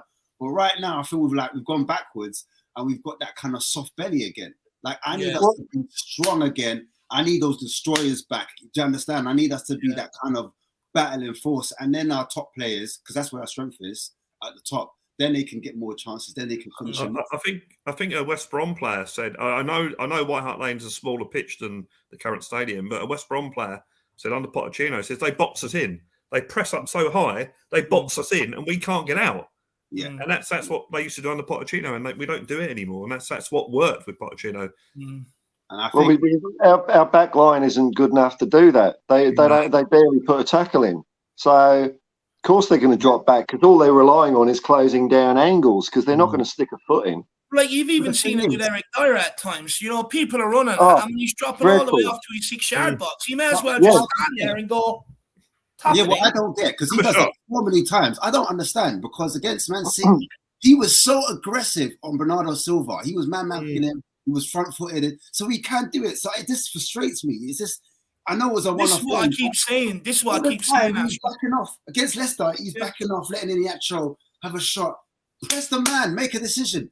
Don't give him that space. Close the angle, make it harder. Defending, like, it's about timing. It's about body positioning. It's about not letting yourself, panic. Do you understand? So it's all about. Because one-on-one is shit. If someone runs at him, he can't deal with it. He can mark someone, he can head the ball, but he can't get the ball of someone running at him. Be a sweeper and drop off a couple yards, but you need to know your distances, so that if you're close enough that they can't, if they do take a shot, you can still stick your leg out and block it. You don't want to be too far off that if they take a shot, they can get a shot off. But you don't want to be too close that if you commit yourself, they do you, because you haven't got enough pace and you ain't got the mobility, because Eric Dyer ain't got that hip mobility that he can rotate quickly and recover. Well, no, because his hands are behind his back all the time. He can't run properly. Yeah, exactly. So I know he's not that. But if you know that as a player, and because for me, I don't understand. Conte was bigging him up. Mourinho was bigging him up. They must like that style of defender, because you've got Toby wasn't really like a Vertonghen or Romero where they were front foot. He's more like coach and kind of stand off here. Do you understand?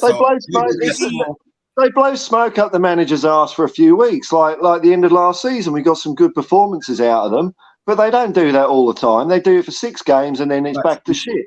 To me, it comes down to what everyone's jizzing in their pants about when it comes to fucking Nagelsmann.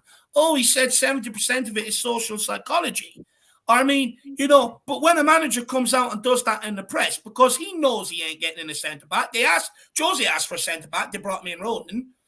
Conte asked for a centre-back and they brought me in Langley on loan. So they know they're not going to get one at this football club. So then they're left in a position where, after all the mistakes, it's highlighted, fans like me, media, pundits, they're all going mad and exposing it. So Conte gets asked questions about it. He's got 2 choices. He can either go, I'm going to absolutely berate this fucker to see if I get any better out of him, already knowing that Jose sort of done it at times and didn't get a response out of it. Or do you use reverse psychology and praise the guy, hoping that it's going to pick up and he's going to get out there because you're battered for him in the press? But reality is, it doesn't matter what you do. The guy just doesn't have it. None of them have it across that back line. They're all weak. I want to get onto some of these super chats, and then I want to get on to talking about other areas. Moondog says if Paul wants them, that's good enough for me. That's on Ange Postecoglou. I think we already took that one. Steve D says 27 million fraud, only reason he signed for 18 months. Look, that was a decision on both the club and the management. They both sort of wanted to see how it went. And if they liked it, then there was the year for that option to extend.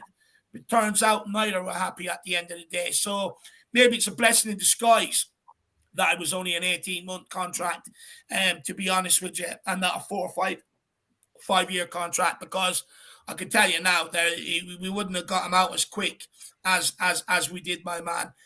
But Look, I don't think we should be sitting here calling these guys a fraud either. Like you've got to respect their CV. Like we can't sit here and moan about wanting trophies at Tottenham, wanting to see trophies, and then put down guys that know how to do it, that have put that winning culture into nearly every club they've been at. Yeah, you can argue that they've done it with the best players, but that's just the way football goes. The best players usually end up taking all the trophies, and that's the way it is. And we need to get to that point at Tottenham Hotspur where we do have some of the best players in class to compete and get close. And I think, look, I think we should also be aware that just because Antonio Conte is gone, it doesn't mean all the issues have gone with him. It doesn't mean that the issues of that back line is gone with him. It just doesn't. You know, how do we know that these players are going to put it into the end of the season? We don't. There are still going to be issues that predate Conte. The early rounds are going out to the cup. That's not gone just because Conte's gone, because it happened under Nuno. It's happened under Jose. There's a few under Pochettino. These are things that are not going to go just because Antonio Conte's gone. I get many people are angry at the style of play and maybe not as happy with the job that he's done versus what they were expecting or what they were told to expect, and I get that. But I don't think we should go down the route of calling them frauds, this, that, and the other. At the end of the day, Chelsea fans were happy with him when he was winning trophies. Inter fans were happy. Juve fans were happy when they're delivering trophies. And I don't think we should diminish their CV because it hasn't worked out. Because the reality is they're leaving and they're going on somewhere else to win. You know, and I don't want to hear anyone say they're not, because the reality is everyone said that about Jose. And guess what? They were wrong. Completely wrong. Moondog says, I thought Conte was rubbish. His subs were bad. Yeah, look, a lot of people are unhappy with substitutions. I was left scratching my head at times with some of them too late as well. You know, you're thinking, you're looking at the game, sort of Spurs are under pump, and you're sort of going, okay, the direction of the game is starting to change a little. Maybe we need to inject something in here. And look, it just... I understand the substitutions and stuff like that. I really do, Moondog. I understand why many people are pissed off with that, my man. Big yourself up. Steve D says, win rate is okay, but loss rate is poor with 9 already. No, look, 100% this season it hasn't turned out the way many of us wanted to or expected it to. It's been a bit of a letdown. It's been a bit of a disappointment. But, you know, Conte does have the best, the third best points per game at this football club, and that's what I'm saying. I don't think he's done as bad a job as many say he has, but this season has fell off the rails, my man. Big up, Steve D. And look, you know, again, I don't think Conte takes the blame for all them losses either. I think the players are going to take a proportion of the blame as well, my man. Adrian Chia says training's only monotonous when you are losing. Yeah, 100%. But when you're losing, managers want to work on certain things and the reason why you're losing. But you can't do that because they go off crying. They go up to Daniel. You know, they go home and lock themselves behind the gates and cry to their missus and beg for change and plot and scheme, you know, how it's going to happen. And I'm fed up with it. At the end of the day, I haven't seen any of them ask themselves, why are we doing a lot of defensive training? I get we've got a defensive manager in here, but also, why have defensive managers been brought in? Is it because we're shit at defending? You look at the amount of goals we've conceded this year alone. It's not sustainable. And it's kind of like, you know, no wonder why you're working on it. No wonder why when you're conceding the goals you are. And then you wonder why fans, managers, coaches are all getting frustrated and pissed off because it's like, but you worked on this week. You may not like to, but the reality is you have to. And I'm just sick of the excuses. I'm sick of it when it comes to the training. You know, you get out there. Look, the reality is the fans have been shown a total lack of respect from everybody this year. From the management, from fucking owners, and from the players. The fans have been shown a total lack of fucking respect. And Steve D says, Dave Conte got defrauded. Yeah, 100%. I heard about that. There was a big, he lost a lot of money and that he needed it. He needed a job basically. Full on understand that, my man. Big yourself up. As if we didn't have enough chaos with Paul Ashmatic and Brad Matthews, we're about to bring in the one and only Mr. Butler. Shawnee, how are you keeping? Hey. Sean. Sean, I'm good. Sean, if I may, I've got a bone to pick with you, son. Oh, crap. Pick on. So, because I've heard you say a few times, you know, the average lifespan of a manager in the Premier League is about 2 years. And what you're doing is you're knocking a few of the long ones off. I'm wondering, are you knocking a load of the... No, I'm not. No, I'm not. It's 2 years and 4 days, irrespective of whether you knock the long ones off. It's 2 years and 4 days, according to the BBC article. But my minor quibble is you always mention the long ones, but there's been at least 10 managers that have been around 3 months or less. So there's always that end as well as the long end. Yeah. No, yeah. So for those who don't know, the argument is that the background of it, if you don't mind, Dave, just give me a couple of seconds. No, work away. Sorry, man. So the point I hear on loads of channels that are like Levy out centric is that, you know, we're manager 15, right? And, you know, we can't keep blaming the next manager. And I always say, well, like, if your point is that sincere and authentic and justified, then you shouldn't need to massage the numbers to make the point. It's not 15, it's 12, right? 3 of those managers are caretaking managers in Clive Allen and Ryan Mason and David Pleat. David Pleat, I think, managed at Tottenham for 3 different stints over his entire sort of tenure, but and one of them was in annual leave, his tenure, and it lasted a month, for example. So you take the number down from 15 to 12 because those 3 managers like were a grand total of about 4 months, and they weren't part of a project or a decision; they were just a holding period. So you go 12 managers into 23 years, which is, or 22 and a half years, which is the distance from when Daniel Levy arrived in March of 2001 until now, is about 1 year and 11 months and 10 days, give or take, right? You look at the amount of managers that have been in the Premier League, there's been 50 clubs that have been in the Premier League era. So this goes back to before Daniel Levy was in charge of Tottenham, but the Premier League just generally. 50 clubs, 270 managers. The average tenure, according to a few websites, is 2 years and 4 days. And so there's about 30 days difference if you just take the facts of 12 managers for Tottenham over that period versus 270 managers in the Premier League just over that period. And the reason why I brought up the extension is because the one side of that number, the Premier League managerial tenure, is massively inflated by Arsene Wenger, 22 years, Alex Ferguson, 21 years, Joe Kinnear, 10 years, Harry Rapp at West Ham, I think 9 years, David Moyes at Everton, 10 years, Pep Guardiola, Klopp, and one other, I forget who it is on top of my mind, right? But and I said, if you want to chop those off, if you want to chop any number of those off, just so that you can get a better reasonable average, and you chop the bottom number off, and then you do the same Tottenham, and you get rid of Harry Redknapp, and you get rid of Poch, and you get rid of the people that have been around for 7 months, 8 months, like a Juan de Ramos, like a the French guy, I forget his name. Then you end up actually with Tottenham having a longer average managerial tenure than the average Premier League manager has spent at Tottenham. And so when people say you can't keep blaming the manager, the owner, I say it's a consequence of being in charge for 23 years, 22 years, that you have gone through as many managers, and the exact same scenario would happen with any other club, with any other director, any other chairman, and any other manager if you look at the Premier League as a whole. So the point about Daniel Levy's terrible because he can't get it right with any manager, and you can't keep blaming the manager. You have to look for a lower common denominator. I find that number is, the point is bullshit, and it's a moot point, because if you actually look at the data, you can make the same argument for any club in any Premier League, any manager, any Premier League team in the history of the Premier League. That's the point I was making.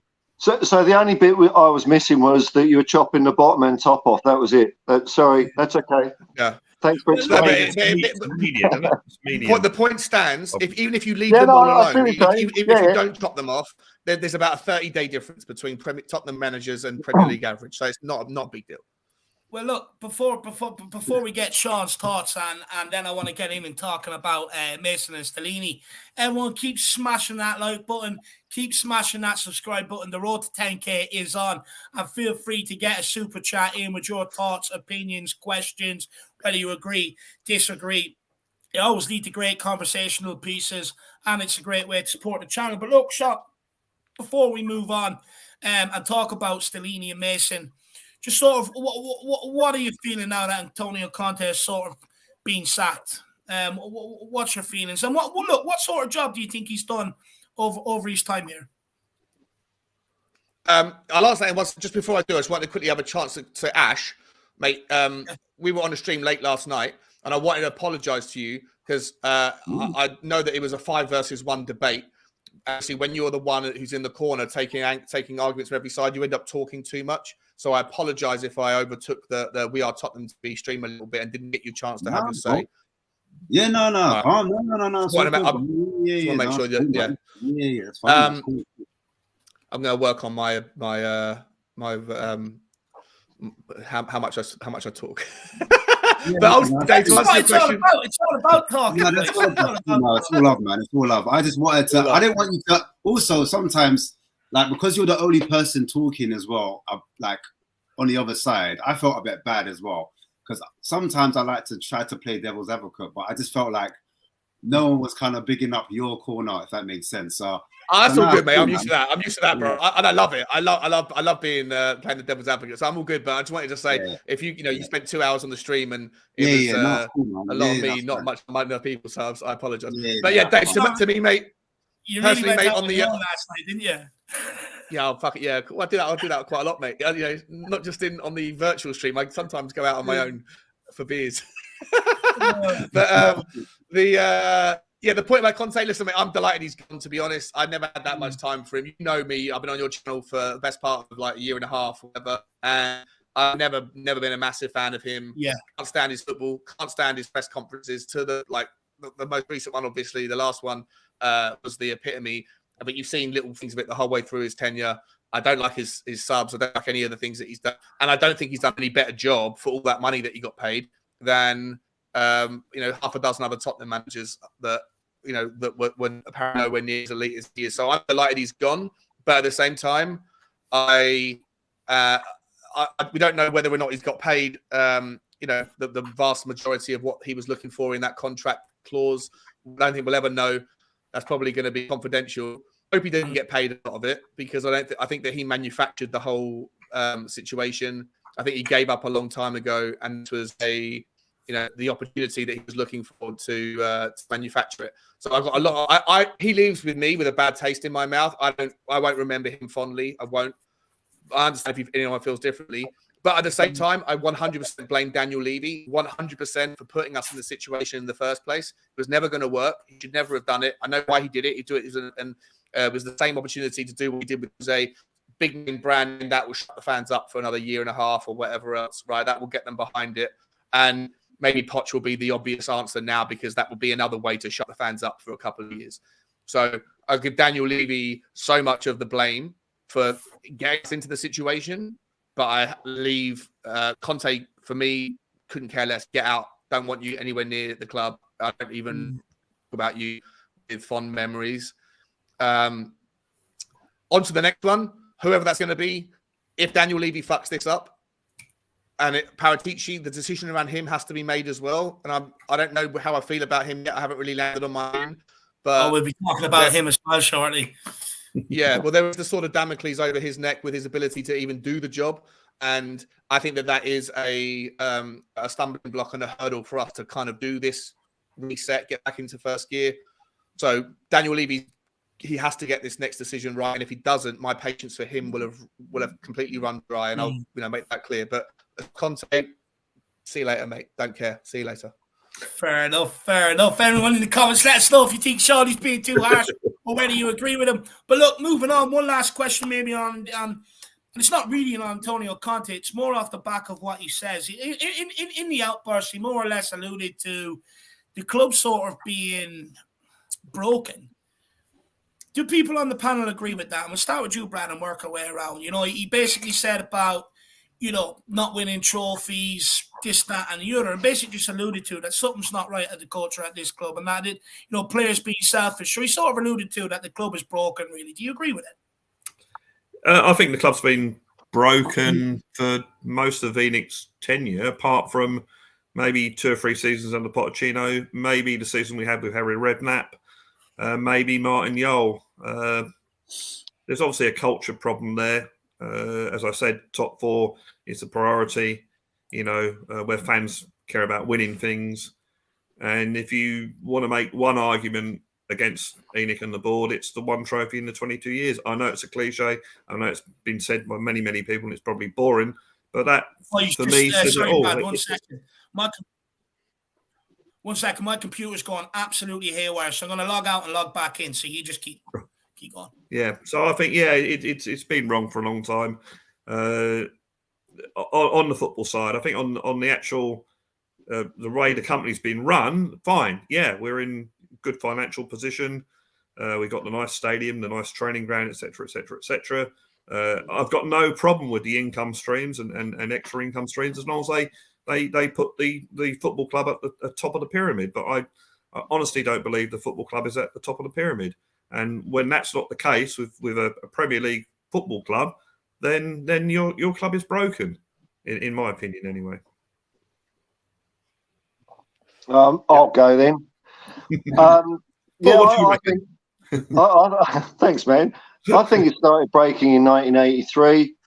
I think it's broken compared to what I used to experience, and I don't think that's just a change in the times. I think a lot of football clubs have kept their identity about them, whether they're big clubs or small clubs, and I think Tottenham's lost a lot of its spirit. I think the main thing that keeps it going really is just the fans, and even the fans as they get younger and younger have no memory of what we used to be, and I find that quite sad actually. But because the fans are still strong, I think if there is a change either in ENIC's way of doing things or new ownership, I think that we can flourish again, because that's what we want, you know. So, but yeah, compared to what it was, it's a shadow, unfortunately. It's potential's there, isn't it? And that's always been the problem. That's always been the problem at Tottenham. The potential's there, and that's why it's so annoying as a fan, is that we could come so close to it, but when it comes to push, that final push, we don't do anything. We don't. And it might even just take a manager, maybe not a huge change. I mean, Poch brought a lot of that back, you know, got everyone in the right direction. So it's not impossible, but at the moment, you know, I don't know. It's just not floating my boat, man, you know. For me, guys, personally, I think it's a case of, and I said it before, I think we've lost our way since Poch, because it seemed like we were on an upward trajectory from Poch until obviously his last maybe 1 or 2 seasons towards the end. It kind of lost its way. And I feel like the chairman and the board saw an opportunity in Mourinho, and obviously he brings a wealth of experience of winning and knowing how to win, and so I think we kind of abandoned that project that we were on. So we were on a project, it lasted for 5 years and 10 months, so call it 6 years, and then I think that project got abandoned, and a lot of that project was about bringing through the academy players, the youth players, a bit what you're seeing now with Arsenal. The scouting was quite good as well, what you're seeing with Brighton. So a lot of these other teams, you're seeing fragments of Tottenham's DNA. And because we moved away from that and we tried to do the win now culture in the Mourinho, I feel like what Mourinho brought was some of his bad ways as well as some of his good ways. The good ways were like the winning mentality. You know, we must win to get to this next level. We must be ruthless, etc., etc. And I think he tried to install that to the board and the chairman and the whole club. Like, we must win. We must be bastards. You must be bastards, bastards. Yeah, that's what he used to say in the documentary. I love that, by the way. But he said, "You guys are too nice. You're the nice guys." But anyway, I think what happened was, obviously, his poison came out, like we saw with Man United. That came onto the players. The players were like, he started throwing players under the bus, etc. It didn't work out. Then we kind of looked for a manager. It took 72 days, whatever, how long it took. And we came up with Nuno. And I felt like we kind of tried to creep back to the kind of project way with Nuno, because Nuno's not like a high-end manager, is he? So I think we kind of went to go back to that kind of project look. Then obviously that didn't quite work out, because you've got another pragmatic manager in, he's like an understudy of Mourinho. He's not the real Mourinho, he's an understudy. He's a disciple of him. And then I think we went to Conte, because I think Conte was the original big manager we went for before we went to Nuno. We actually wanted Conte, but we got rejected. Anyway, we managed to get our guy. We got our girl. We got the 6 foot blonde or brunette, whatever your type is, curvaceous or, you know, slim thing, whatever you like. Basically, like anything at the moment, mate. Yeah, this is it. We moved away from that whole building phase, that project phase, that kind of nurturing phase, and we went back to the win now, win now, win now. And we basically imploded because what Mourinho saw and said, it's come back again. It's like an echo from the past, a blast from the past. And it's almost like we haven't learned anything. We haven't learned from our mistakes. And that's why it seems like this club is in turmoil. And we've got a divide in our opinions and our fans of where the problem lies, because we knew what we were in Poch, and the expectation rose because of the style of manager and the type of manager we brought in, and because the expectation was there because what they had done in the past and what they were also saying. So it wasn't also what they had said, but it was what they had done, but it's also what was coming out of their mouth. We are winners, we'll win now, And so the fans ultimately built their expectation off of that. And I think that's the reason why it's seen a bit chaotic between the fans, the boards, and the actual chairman and the players. They've all got expectations and none of them have been met. And in terms of Levy, I go back to what you guys were saying, Brad and Paul. You guys were saying about that documentary on BT about him being so controlling and him being a nitpicker and him being so down to the T when it comes to even the stadium build, like how the seats were formed, where the pillar was gonna be positioned in the stadium. I think his attention to detail, which is not a bad thing, but sometimes when you're so when you're so I don't know the words. When you're so micromanager, that was the word you used. When you micromanage certain areas and you've left the responsibility to other people, like people that know about football, but then you get involved, I think that's been a conflict of interest. And I think that's not helped situations. I think it's further added to the narrative, about the chairman and why things are going wrong. And now put even more blame onto him. And that's the reason why we are where we are today. That's my point. Spot on. I've just been asked. Here with a super chat. I think this is towards Sean. He says, "Sorry, mate, you there? Cool. Go on. I've just been asked by I've just got a message from someone on Twitter asking me to go on Al Jazeera TV this afternoon to talk about Conte. Hit you. That's mad. Nice. Congratulations, man. Maybe they want to buy the estate. Maybe they want to buy the estate that you're always walking around doing your Spurs walk. He owns a lot of land. I wonder what he wants for all that land he owns. Hey, slip in. We need a new owner. You never know who's watching, man. That's unreal, Shawnee. That's unreal.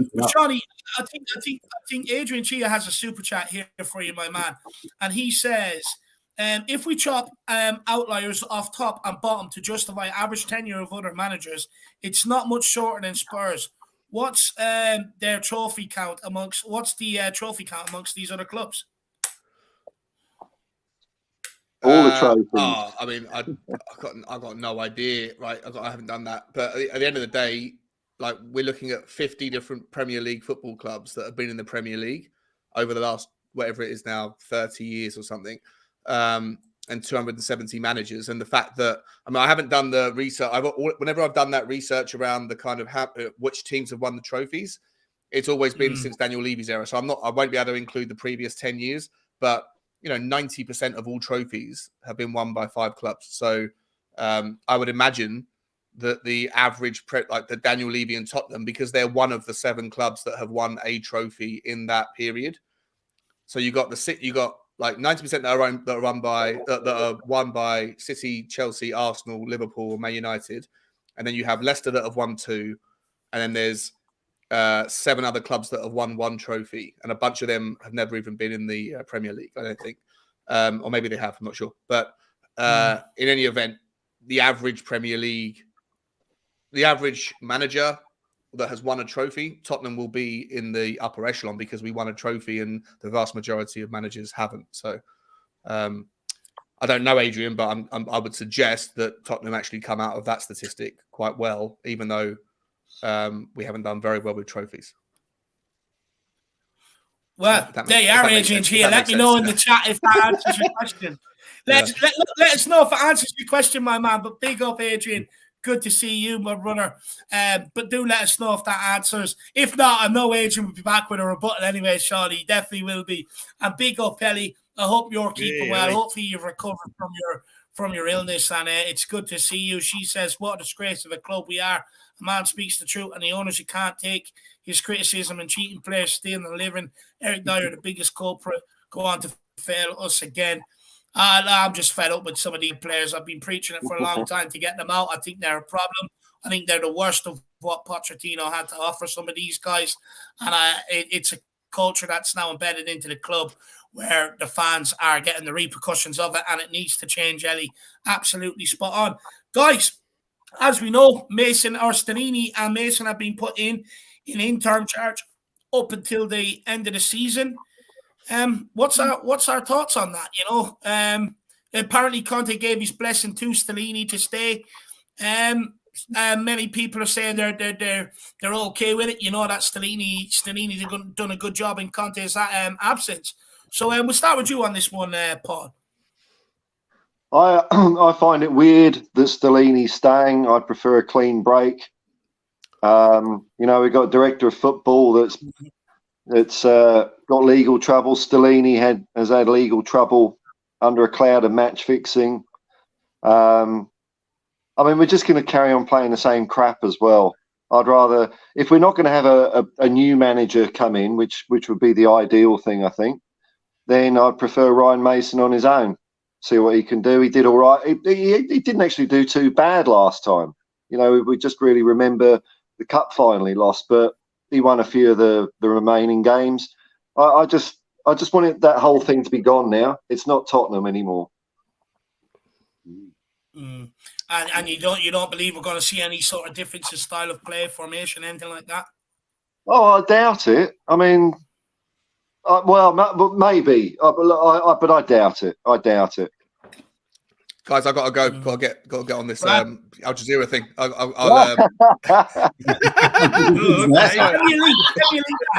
Send me a link. Yeah. Figure it out. Yeah. What sure? Don't forget us. Yeah,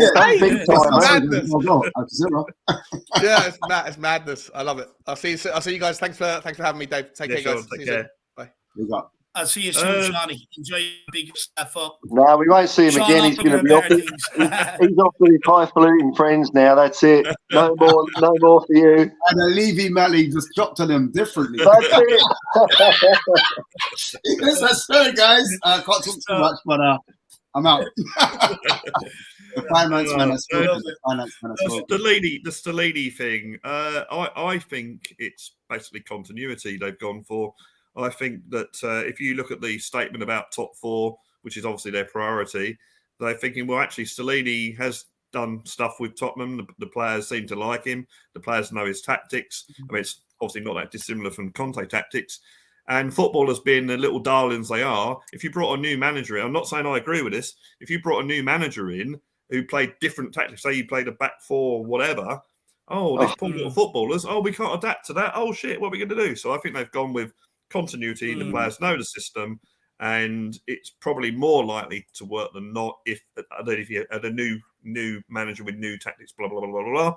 Now, personally, what I would like to have seen happen is forget about top 4, bring the new manager in and say, this is our pre-season, right? This is our pre-season for you to work out what players you want, what players you don't, that sort of thing.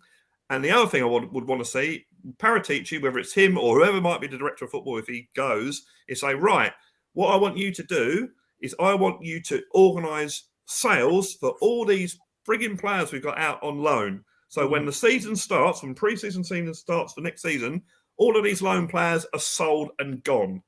That's what I think should be happening at our club. And also, let's find other clubs for Sanchez, Dyer.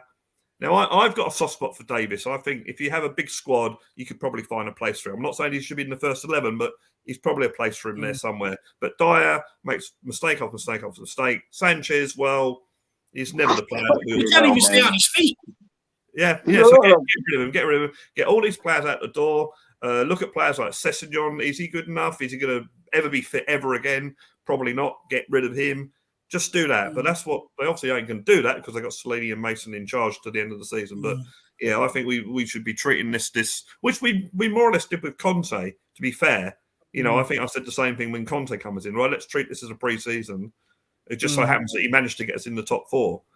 So I think the decision with Rayson, with Stellini and Mason, not Fortune and Mason, is that. I think they've gone for continuity because the players, they know his tactics. They seem to like him. And I think that's why they've done it. He plays a back 5, so Eric Dyer won't shit himself if he's in the back 2. Look, you can have 12 across sitting inside that box, and he'd still shit himself. To be honest with you, I wouldn't for a club that forgot how many players they had out on loan, so they had to cancel the contract back. It wouldn't surprise me if they actually played 12 players one day and not realise. Yeah, it wouldn't surprise me. Before we get on to get Ashmatic's thoughts on Stellini and Mason and my thoughts, so just take these super chats. Moondog says, if we ain't got a manager, what happens to transfers? Look, this is what Brad is alluding to, Moondog, about getting a manager in as soon as possible. Be able to start planning for next season, looking at the squad before the end of the season or over these last 10 games. Look, where I'm at with it, the club sacked the manager. They can say they still want top 4, but realistically, sacking a manager with 10 games to go, they should give up on top 4 and they should just look at the next guy coming in, give him a chance to do what he wants to do, so that we're not taking that gamble going into next season. He's already got a fair idea. He's already been able to implement sort of a system, and some of the players or the main players that we need are already used to it, and then go into the next season with it. But, if we're going to continue with Mason and Stellini, for me, I don't think there's probably any plans to bring in any players, because the next manager has to be able to pick at least 2 or 3 of his own players that he specifically wants in here to help implement his culture. I think that's what Brad is alluding to, Moondog. Big yourself up, my man. Look, transfers will be on the back burner until the manager sorted out, Moondog. Big yourself up, my man. And Adrian Cheese says, thanks, Sean. So the board is justified in thinking they are not doing such a bad job, given that we are not that far off the average in terms of managers versus trophies.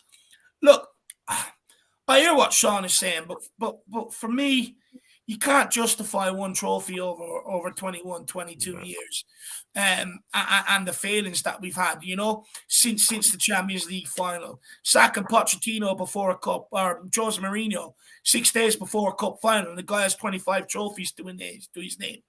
Suicide, and putting someone like Mason with no experience in charge for that game. You make your rod off your own back.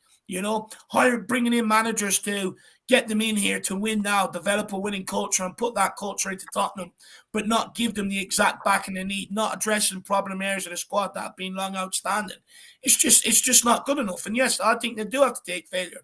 I know I want Poch back, but the reality is, if Poch is even considered or interviewed for the job, Daniel Levy's position should be questioned, because it then makes the last three and a bit years a complete waste of time, a complete waste of energy, a complete waste of money, when they should have just given it to Pochettino to rebuild it in the first place. So, you can't make that mistake, because if that happened in any other company where the chairman didn't have any sort of involvement in the ownership, he would have lost his job, would have been held accountable. So for me, I do think that they need to take some ownership of the situation as well. Like I said, I think, look, they've done a good job up until 2019. But since then, it's come completely off the rails. And it sort of feels like to me now, I went through all that journey for no fucking reason. When we can't sustain it when we should be. I think the board do have to take some accountability on it, Adrian G, if you want me to be brutally honest, my man. Big yourself up, brother. But Ash, what's your thoughts on Conte or Stellini and Mason till the end of the season? I just think the board are pragmatic. They go with safety first. How can we secure our trophy, which is top 4? that is basically our mission statement. That's what we believe in. That's what's going to sell corporate tickets if we get into Champions League. That's what's going to be able to sell us corporate space. That's what's going to generate more money for the club. We get 60 million if we qualify. For every round we qualify, we get money. If we get to the knockout stages, we get more money. Top 4 is the Tottenham way. Is Tottenham, not the Tottenham way, is the Enoch way, shall I say, Enoch way. So that's what that was about. Also, you got to remember, Stellini and Mason, they played. Stellini first made his introduction against Marseille, and he did a job, and he got us through into that next round. Stellini was there for Man City, as I mentioned before. Stellini was there against West Ham. Stellini was there for Chelsea and Mason, sorry. So it's not a complete change. It's not like a complete... And the fact that they've been able to keep the whole playing back staff, other than Antonio's brother, which makes sense, it seems like they're not rocking the ship too much. And so they're thinking, we've got more chance of keeping this team together if we play the similar way, similar system. So we're not taking too many risks, because they don't like taking risks. Look, where I'm at with it, right? Oh, sorry, go on. Sorry, go on, finish. No, you can jump in. No, Look, where I'm at with it, it's kind of like, I hear what you're saying, Ash, and, you know, if you want a sort of chance of making top 4, I can understand why I'm saying is what they're doing. Yeah, but why they continue, why the annuity is there. But like the whole reason why people wanted Conte gone in the first place, because they wanted to compete big. They wanted to change information. They didn't want to trade the back anymore. They were sick of the boring football. They want to play more attractive football. So what's the point of keeping on the elements of what helped bring that around in the first place? For me, I don't understand it. I think it's stupid. If you're going to sack a manager, you have the next guy lined up. Don't get me wrong. I think it's hard to line up when you weren't expecting the outburst. But the reality is you've had a week. We tried to approach Thomas Tuchel. He fucked us off and went to Bayern. So go after the next guy. Get him in here. Get it done. Why continue it more or less the same? Because I'm telling you now, Stellini at his last club in Italy, before he ended up becoming Conte's assistant, played, and he's of the same school of thought as someone like Antonio Conte. So if the players weren't adhering to it in the first place, you know, why continue on with it? Because I can guarantee you it's going to be more or less the same system. I can't see Stellini changing it up magically. I can't see Stellini wanting to take the job full-time either come the end of the season. I think he'll want to go back and work with Antonio Conte wherever he's gone. So for me, just make a clean break of it altogether. Yeah, I'm just saying, basically, what the club, their thought process. This is not what I know. I'm just going through what I'm physically seeing, like methodically and logically, and I'm just seeing the way they're very safe. Yeah, they're not one of the cool kids. They're not forward thinking like that. Do you know what I'm trying to say? They're not like us. We're the cool kids, like, you know what I mean? But I just think that's the reason why they went down that particular path. Otherwise, yeah, I think ideally, honestly, what I really think they wanted to keep Conte. I'm not gonna lie. That's the reason why they were taking so long to make that decision. And then when Conte was like, I don't want to work for Tottenham no more, or he like literally, you know, said like, I don't want anything to do with this club anymore, I think they were forced. Their hand was forced, and they had to fire him. I think it was that way around, not the other way around. And then I think what they wanted was like a Nagelsmann. They wanted a Nagelsmann, but Nagelsmann was like, wait, hold on. Like, I've just come out of my relationship. It's a bit mad. It's a bit cray-cray, because my missus was up. Like, she was like, obviously, she was selling my formation and tactics to the tabloids. What's going on? She's moving mad. Are you nuts? Like, I don't get it. So anyway, they wanted Nagelsmann, like, and obviously Nagelsmann said, look, I want to assess my options. Real Madrid. Sorry. I want to assess my options and see where it takes me. I want to see where my boat floats. And I think if he's to take a job, it'll be in the summer. In the ideal world, they would have had him lined up. Or, for example, like a Poch. Poch, I don't know. I could be misquoting. It might be fictional. But I think he, again, wanted to come in the summer. They didn't want to jump in and take over the shit show. That's my opinion. I don't know. I could be wrong. And I think it's the same with other managers, even Luis Enrique that we were linked with. He didn't want to come on. So I think they were trying to line it up. They were trying to do what they did with Mourinho and so Pochettino when Mourinho came in. It was like Poch was gone, and then ta-da, Mourinho, and then everyone's happy, like, wow, we got Mourinho. They didn't want to do it like this. Trust me, they didn't want to end like this. But unfortunately, the breakup had to happen. And as I said, top 4 is their trophy, and the only way they thought, being risk averse, to solidify that top 4 place was, and as fans, we don't agree with it. I don't agree with it. I, in a deal world, would love a manager to be ready and to kind of like get there, or even like we announce a manager and maybe he's not coming in straight away, but at least like, you know, like Eric Ten Hag with Man United, he came and he sat in the stands and he was just watching the whole time. I would prefer that. Do you understand? At least you know you've got a manager, and then like you were saying, Brad, you've got a window, you've got a summer to prepare. You can actually say like, the manager wants this style of play. Like if Enrique comes, you know Enrique wants Laporte. You know Enrique wants that brother from Sevilla. What's his name that we were linked with before? I forgot his name. He wants the 2 Spanish centre-backs, basically. And then he's going to play out from the back. You know he's going to want that style of system. So whatever manager comes in, you know, like, this is how we're going to build. This is how we're going to move forward. And this is how many windows we're going to need. We're going to need a manager. Whoever we bring in, it can't be 1 year. It can't be 1.5 years. It's got to be a minimum of 3 years. But do I think Stellini and Mason can work together? Yes, because they've been working together before. Do I think they can get their ideas across to the players? Yes. Do I think the players will respond to them? They did before, but there's nothing to say that, you know, shit won't hit the fan and things won't get bad again, because that's what happened against Sheffield United. Like, that's what happened against Wolves, like whatever other team we played against when they were in charge. It wasn't all peachy, it wasn't all rosy. So the players have a big say in what happens in that top 4 race. And I know a lot of people have their reservations, but when it comes to Mason had out of 6 games left, he won 4 of them. So I understand what Paul's saying, like, why not give Mason a chance? Like, for me, if I was Mason, I feel like, I feel a bit disrespected. I'm not gonna lie. I said, you don't trust me. You don't feel I can do the job. I did it last time. Why not put me in charge? Do you know what I mean? But maybe they wanted that seniority, that kind of like that figurehead to still be there, and they didn't want to lose too much of what they had already built, because although we drew against Southampton, we still didn't lose. We're still in top 4, and I think that's their thinking behind it. I don't know. I could be. This is my opinion. No, I hear you. I just have no faith in Stellini or Mason whatsoever until the end of the season. Again, I think it's just another marriage of convenience to the end of the season, just to try and see something out. But look, that brings us on to the next part. You know, about managers coming in here.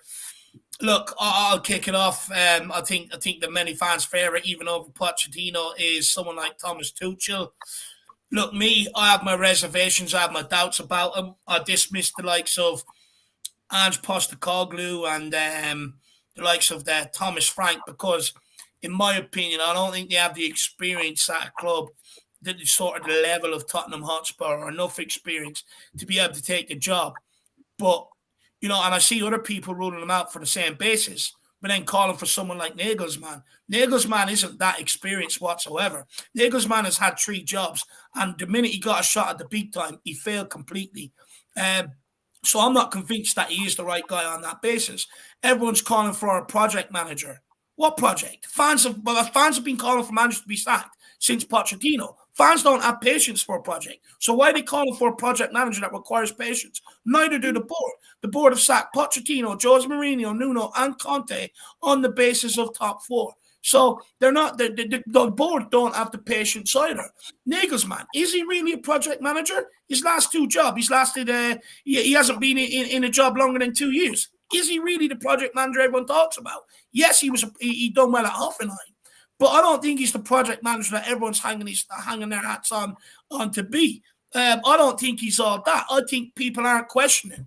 Bayern Munich, they've built a winning culture and established a winning culture there for decades. They paid 25 million to get this guy in.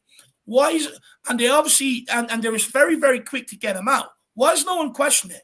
What have they seen? Is his man management as good as people think it is? Is his management as good as people think it is? I don't think so. If Bayern Munich can very quick turn around and say, hang on, he ain't a winner. Because guess what? Bayern Munich are also in the middle of a rebuild. And he's not. He didn't last too long there and do a good job. So I question, is he the right man to build this club and take it forward? But look, Paul, I see you nodding your head. I know who you want, so we'll start with you and then we'll get you guys involved. Well, at least you're being consistent there, David, because I'm seeing an awful lot of people saying Ange Postecoglou, who's he, no experience. And they're saying, Nagelman, he's the man for us. I mean, dude, the corduroy part of my sack could manage Bayern Munich to a Bundesliga. You know, it's just going to happen. And I think his style of football is more pragmatic than we want as well. We don't want this. He often plays 5 at the back. We don't want that.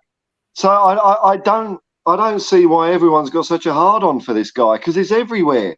Get Nagelman. What's he done? That's what it is. What was that?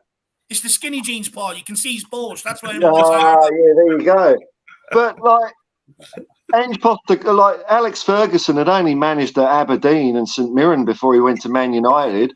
Arsene Wenger just in Japan and Monaco, and Postecoglou's been around the world. He's won premierships in 3 countries, and people say, "Oh, it's only Celtic." Celtic is a massive club, and I tell you what, watching Celtic in the European Champions League, they were much more entertaining than bloody Tottenham were, even though they didn't end up winning their big games like against Real Madrid. But fuck, they dominated them for large periods of the game. It was just their lack of experience at that level and tiredness that got the better of them. Next year, they're going to be a different story. So, yeah, I mean, I don't see what the attraction is in Nagelman. It's just the new shiny thing, you know. Oh, he was at Bayern Munich, he must be good. Well, he hasn't done anything to impress me. The thing is with Nagelsmann as well, Paul, people are saying, you know, well, Conte, you know, the personal problems going on, this, that, and the other. Nagelsmann has his own personal problems going on from his time at Bayern Munich and stuff like that, which I have no doubt affected the job he done there. People say they're sick of the back 3, but all of a sudden calling for a guy that predominantly plays same shit. Yes, he switches up his tactics and stuff from time to time, but the base of his formation predominantly is the back 3. And I also tell people, at Bayern, yeah, he played a back 4 because he had better defenders, like I keep telling people. But at Leipzig, when the defenders weren't as good, he played a back 3. So again, on that, I'm not convinced this guy is the right guy to take this forward. You know, people say we need to play to Kane and Son's strengths. Well, Oliver Kahn, the great Bayern Munich goalkeeper who's now CEO, came out and said their quality in every game was coming through less and less, so he couldn't get the best out of them players. Not many of the players at Bayern Munich liked them. He tried to alienate someone like Manuel Neuer and get rid of his goalkeeping coach to weaken his position. The guy's a Bayern Munich institution. He's won nearly everything there is, multiple of times. So I don't think this guy is as good as everyone's making him out to be. Look, if this guy comes in and gets the job, I will ultimately give him a chance, like I give every manager a chance, like I gave Nuno a chance. But for me, I don't see us winning anything under him. I don't even get any hope of winning anything under this guy. And like you say, he fell out with the board. You know, this would be the 3rd bloody manager in a row that has issues with ownership, and I'm sick of that shit. We're going to be doing the same video in 15 months. 5 at the back, boring football. He wasn't backed, or was he backed? No. Yeah, you know, and everyone's whacking themselves off to look at his philosophy. 50% training, 70% social psychology. I mean, well, it can't be that fucking great if half the Bayern team didn't like him, the owners and the board want him out, and the fans weren't taking to him either. And he ended up finishing with his wife and going with a news reporter. So it's kind of like, I don't think his social psychology is as good as people are making it out to be. And I don't think it's something they should pin up there as something, oh, he's going to bring this to Tottenham. Can't be that great. I'm always super skeptical of any manager that starts using words like psychology and shit, you know, like Graham Potter.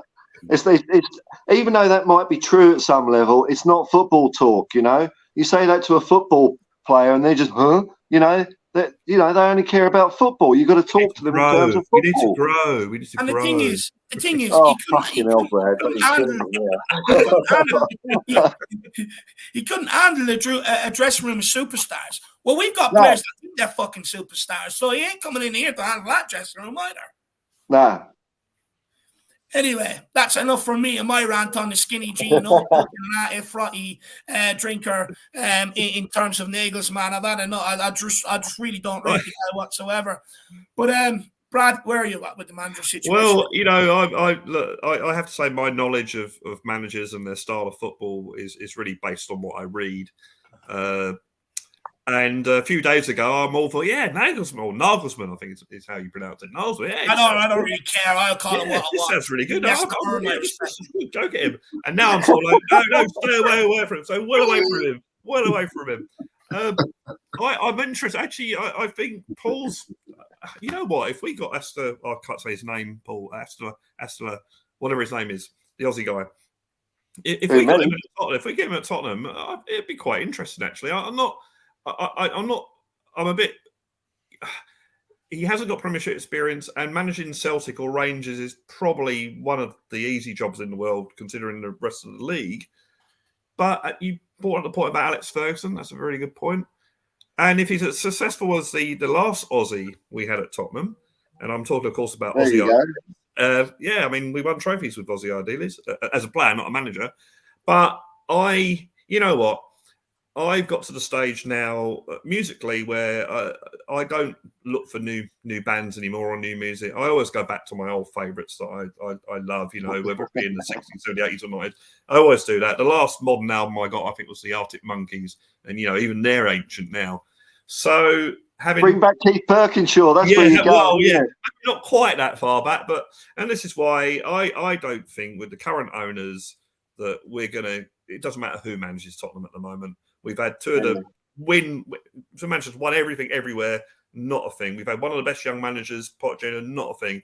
We could have Klopp in charge. We could have Guardiola in charge. They wouldn't do anything. So on that basis, I'm quite happy to see Pochettino back at Tottenham because at least, and Pochettino, we had 2 title chances under Pochettino. We got to God knows how many semi-finals. We got to a Champions League final. We got to a couple of League Cup finals. Now, everyone seems to be rewriting history about Pochettino, saying, he never won anything. He never won any of his rubbish. But no, we had some good times under Pochettino. And I think, you can blame him for some of the decisions he made in the finals. But we had a lot of unluck in those games as well. So I would like to see him back. And also, I know it's not the right time and all that sort of thing. But, I've got to that stage now where let me enjoy the football. Let me see a guy who loves the club, and sing his name, that sort of thing. And that's why I'd like to see Pochettino back. That said, more romantical than logical, though, Brad. Sorry, that would be the question I have for you: is bringing Pochettino back more romantical than logical? Oh yeah, without a doubt. Oh yeah, it's if you use the brain, it's rubbish to bring him back now. Absolutely no reason why I should bring him back now because. He won't, like last time, he won't get back. But that's not going to happen. The board are going to be there. It's not going anywhere anytime soon. So unless we get this massive takeover by this billionaire owner that pumps loads and loads of money into the club, then bring back Pochettino then for sure. But so logically it's not the right decision. But hey, what have I ever believed in logic? Whether the club ever believed in logic, it's all romantic for me now. I've only got 20, 30 years left to live, so let's do it now, and I'd like to see Poch. I don't buy the argument that Poch didn't win anything either, because he got us up to that level where we were knocking on the door, semi-finals, finals, second in the league. Yeah, and you could if we'd have kept doing that for a few more years. Yeah. Exactly. It started dropping, And he knew, didn't he? He said, this team have got to, as far as they can go, we now need to rebuild and replace them. We still haven't replaced Christian Eriksen, Yeah. You can argue we haven't replaced Dele Alli. We haven't replaced Alderweireld. So I think I'd like to go back. I'm a believer in the multiverse. I think that there's a possibility. I'd love to go back to the universe where they didn't sack Pochettino and they backed him and see where we are now. Well, look, like you guys alluded to, he put the warning signs out there, and the reality is, rather than front the money for the rebuild, they decided they'd sack the guy who got them through building a stadium and a training complex relatively unscathed. So, for me, I think he deserves the opportunity. But look, Ash, where are you at with it? I know, sort of tore down Nagels, man. But do you want him, or who do you want? Yeah, all interesting points you guys have brought up. Talking facts, I think. But I'm just going to try and disagree with all of you. I'm going to try. I'm not saying I am. I'm going to try my best. I'm going to try just to make it interesting. So let's start with Nagelsmann. Should we start there? Yeah, start with Nagelsmann. So obviously he went to Bayern Munich, and obviously anyone can win at Bayern Munich. Fair point, because it's a 2-horse race. I agree, facts. But he did have, looking outside of Germany, a good Champions League run. And the Champions League games he won 8 out of 8. So he had a 100% record in Champions League. It's no easy feat, albeit with Bayern Munich. But the argument was he had so many divas, he couldn't get them under control. But the Champions League says different. So that's one argument I would say. He had 3 losses in the Bundesliga. I think that's quite harsh to say, the manager's he's not all that, and he only had 3 losses. He's only 1 point behind Borussia Dortmund, and he played them on the weekend, so that could all change. He could be back to the top, but obviously he's been sacked. I feel it was really, really harsh on him. Before Bayern Munich, I looked at him at RB Leipzig, and I remember when we played against him under Mourinho, and I was so impressed. I was just so impressed with the way RB Leipzig was playing. I was like, that's when I started to look at the manager. I was like, who's this guy? Because this team are physical, they're playing aggressive, they're fast. And obviously German teams are now known for that. But at the time I was thinking, who's this guy? I didn't know the kid was so young. I think that the fact that he's so young impresses me as well, which means he comes with new ideas. When I was reading up on him, apparently he doesn't have always a set formation. He will look at the team that's in front of him, and he will adjust his tactics according to the team. That's something I also do like and admire. He was a big fan of Poch. He really loved Poch. Spoke to Poch a few times. He's a man of the game. He studies the game, and he looks at Pep's tactics. He looks at the way Klopp operates, and he likes to incorporate that into his team tactics. So he's a man that understands different philosophies, a bit like the other German they brought in for him. That's from Bayern Munich now. That was for Tuchel. Yeah, similar to Tuchel. Like, he's a man that really just likes to understand different tactics, different philosophies, and tries to teach his actual team. I don't know if this is true, but this could be hearsay, could be rubbish. But I don't even want to bring it up, to be fair. No, apparently, Kane said if he comes, he's looking to sign an extension. I don't know. It's probably rubbish. But overall, yeah, no, sorry, I shouldn't have brought it up. Overall, I like the idea of a manager that's going to make us a bit more front-footed. He does believe in high press, and I want to see that back in. I want to see high press football. Whether it is 3 at the back, I understand about the 3 at the back thing because we associate that with Conte. But the way we were building, we weren't far from a good squad. Like, we needed 2 more centre backs, and that would help that 3 at the back formation. And also, he's not against playmakers, and I think that's what we need as well. And Conte was very stubborn when it came to playmakers. I mean, towards the end, he was like, yeah, maybe playmaker, yeah, maybe Madison. But I feel with Nagelsmann, he would be up for having that more attacking-minded midfielder. And he sometimes does play with a midfield 3, which I'm happy about. I think that's what a big part of our problem was, that we had a 2 pivot and they were very similar. And that was a big problem in the style of play for Spurs, in my opinion. I could be wrong. Other managers, because we'll talk about other managers as well. Yeah, okay. I'm not mad if Pochettino was to get the job.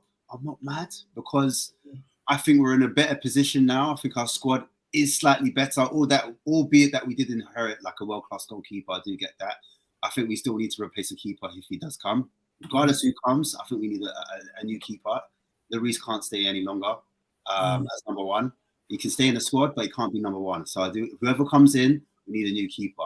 With Poch there, I think give Poch his destroyer, give him his destroyer. I think Poch does his thing. When Poch first came, he got rid of players. And I think the board will allow him to get rid of players or a clear out. I think that will happen again. I think they will give him that responsibility. They will give him that opportunity, sorry. I think that with Danny Rose and Walker, they were wing backs before wing backs were a thing. So I think with the two wing backs we have, I think Poch can work with wing backs. Yeah, I think that's what's going to happen. I think with Poch, we're in a better position to back him because back then we were going through a move of a stadium.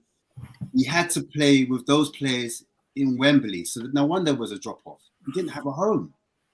Now he has a home. Now he's got more stability. Now we've got more income streams to prove that we can, I'm not saying that income streams are going to go straight back into football, but at least we can prove that we've got revenue because that's what the FFP new rules are saying, that you have to prove where the money's coming from. And now with those revenue streams, at least we can prove and say, look, hey, this is where it's coming from. This is our match day revenue, 60,000 every week. Do you know what I mean? Here you go, Mr. Poch. Here's some money. I'm not saying that's definitely going to happen, but at least there's a talking, there's a conversation.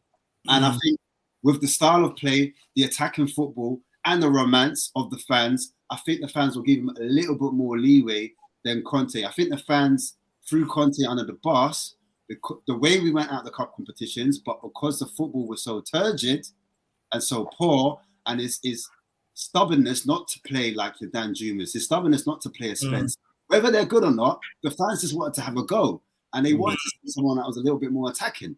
That was never a question. It wasn't a conversation in Conte's mind.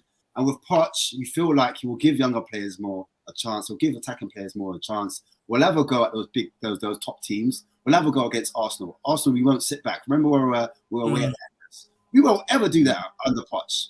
We're going to turn up. We're going to be front-footed. We're going to be pressing high. We're going to have a go.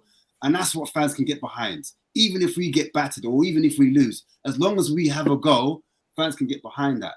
If we don't get Poch, I'm not mad at Enrique. I'm not mad at Tic Taca. Listen, my head, I'm a romantic. I'm not going to lie. If he could bring an ounce of Tiki Taka, an ounce, I'm for it. Listen, I know we haven't got the players for it. I know Playboy can't do Tiki Taka. I know that. I know. Yeah, believe me. But if he's given a couple seasons just to do what he needs to do, and we start to change the style of football from this pragmatic football, and we're starting to pass the ball, because I like passing football, believe it or not. I like it when we're two-touch. I like it when we're one-touch football. And if he brings an ounce of that at football, at Spurs, I'll be happy. I won't be mad like, oh, why have we got Enrique? Oh, boo. No. Chance. That's all. That's all it is. Those three managers, for me, they're slightly more attacking than what we've had so far. So that's it. On Enrique, look, for me, I don't think he'll take the Tottenham job, being honest, even if it was offered to him. I know for a fact. I know for a fact his wife doesn't want to live in England, so it's going to be very similar to the Antonio situation, where he'd be flying back. The Celtic manager doesn't want to. He said he's happy at Celtic. He said he doesn't want to come. Everyone says they're happy. Exactly. Everyone says they're happy. What I'm saying is he probably is, though. He does look happy. Antonio's wife still in Italy. So, but this is the problem we're going to have with Enrique. His wife is going to stay where she's living. She does not want to stay there. Let her stay, man. Yeah, but then you're going to have a situation where he's flying back every weekend after games, this, that, and the other. This is a guy that walked into Roma and used Totti as an example, and it backfired on him. You don't mess with Totti at Roma. He's God. This is a guy that walked into Barcelona and tried the very same thing with Lionel Messi until he was told by the board, You use them and you get the best out of them. And then he went on to win what he did with Neymar, Suarez, and Messi. This is the same guy that walked into Spain and isolated every player at Real Madrid.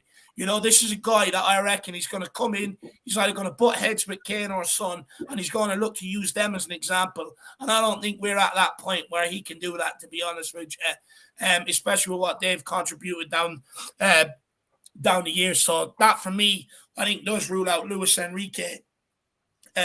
Plus, I'll be honest, I fall asleep when I watch Tic Tac. I know everyone goes on about the great. Dave, I'm with you, man. I'm with you. Everyone goes on about the great Pep team, but honestly, I used to watch the first 10 minutes, then fall asleep and wake up for the last 10. It was Tic Tac is so boring, so boring. I get it; it's possession-based football, this, that, and the other. But look, I do think, you know, with Enrique, I think there's probably, you know, more reasons to say not to give him the job than give him the job. But Brad, Paul, anything you want to say? Yeah. I've got one thing. Sorry, Paul. One thing I just want, before I forget it. Did anyone read the other day that Paul Mitchell has left his job at Monaco? Yeah, He ain't coming back to Tottenham. He left Tottenham. He left Tottenham because we weren't listening to his recommendations. He ain't coming back there. Nice. That was under Pochettino, wasn't it? He's with Pochettino, wasn't he? Yeah. Pochettino, who doesn't like to work with a director of football. Well, we seem to get on pretty well with Paul Mitchell. Anyway, it's just right. I've got to get back to work, so I'm gonna have to shoot. But big you guys up. You can catch me on Marlon's channel, South Stand, YouTube. But yeah, man, you'll probably see me around as well. But yeah, big you guys up, man. Love it every time. Take care, Ash. Man. Cheers, man. Good having you. Really appreciate your time today, sir. We'll see you again very soon. Keep it going, bro. We will. Yeah, guys. See Ash. Come on, you Spurs. Come on, you Spurs. Everybody, big up Ashmatic. Really good contribution today from the guy. So everybody, big him up. But Tic-a-tacker, man. It's only tolerable and entertaining when you have got the world's best players. If you've got anything short of the world's best players, then it's this boring snooze-a-thon, like you say. Like, if you've got Messi, it's brilliant. If you don't, if you're Tottenham, if you've got Pierre-Emile Højbjerg and Oliver Skip, you ain't playing tic-a-tacker ever. Nowhere near it. Plus, I just don't want it. I don't want it. I think quick touch, put in the box, bang, goal. That's it. 1-0 Tottenham. Yes. No, look, I want to move forward. I want a guy now that's going to come in here. He's going to play on the front football.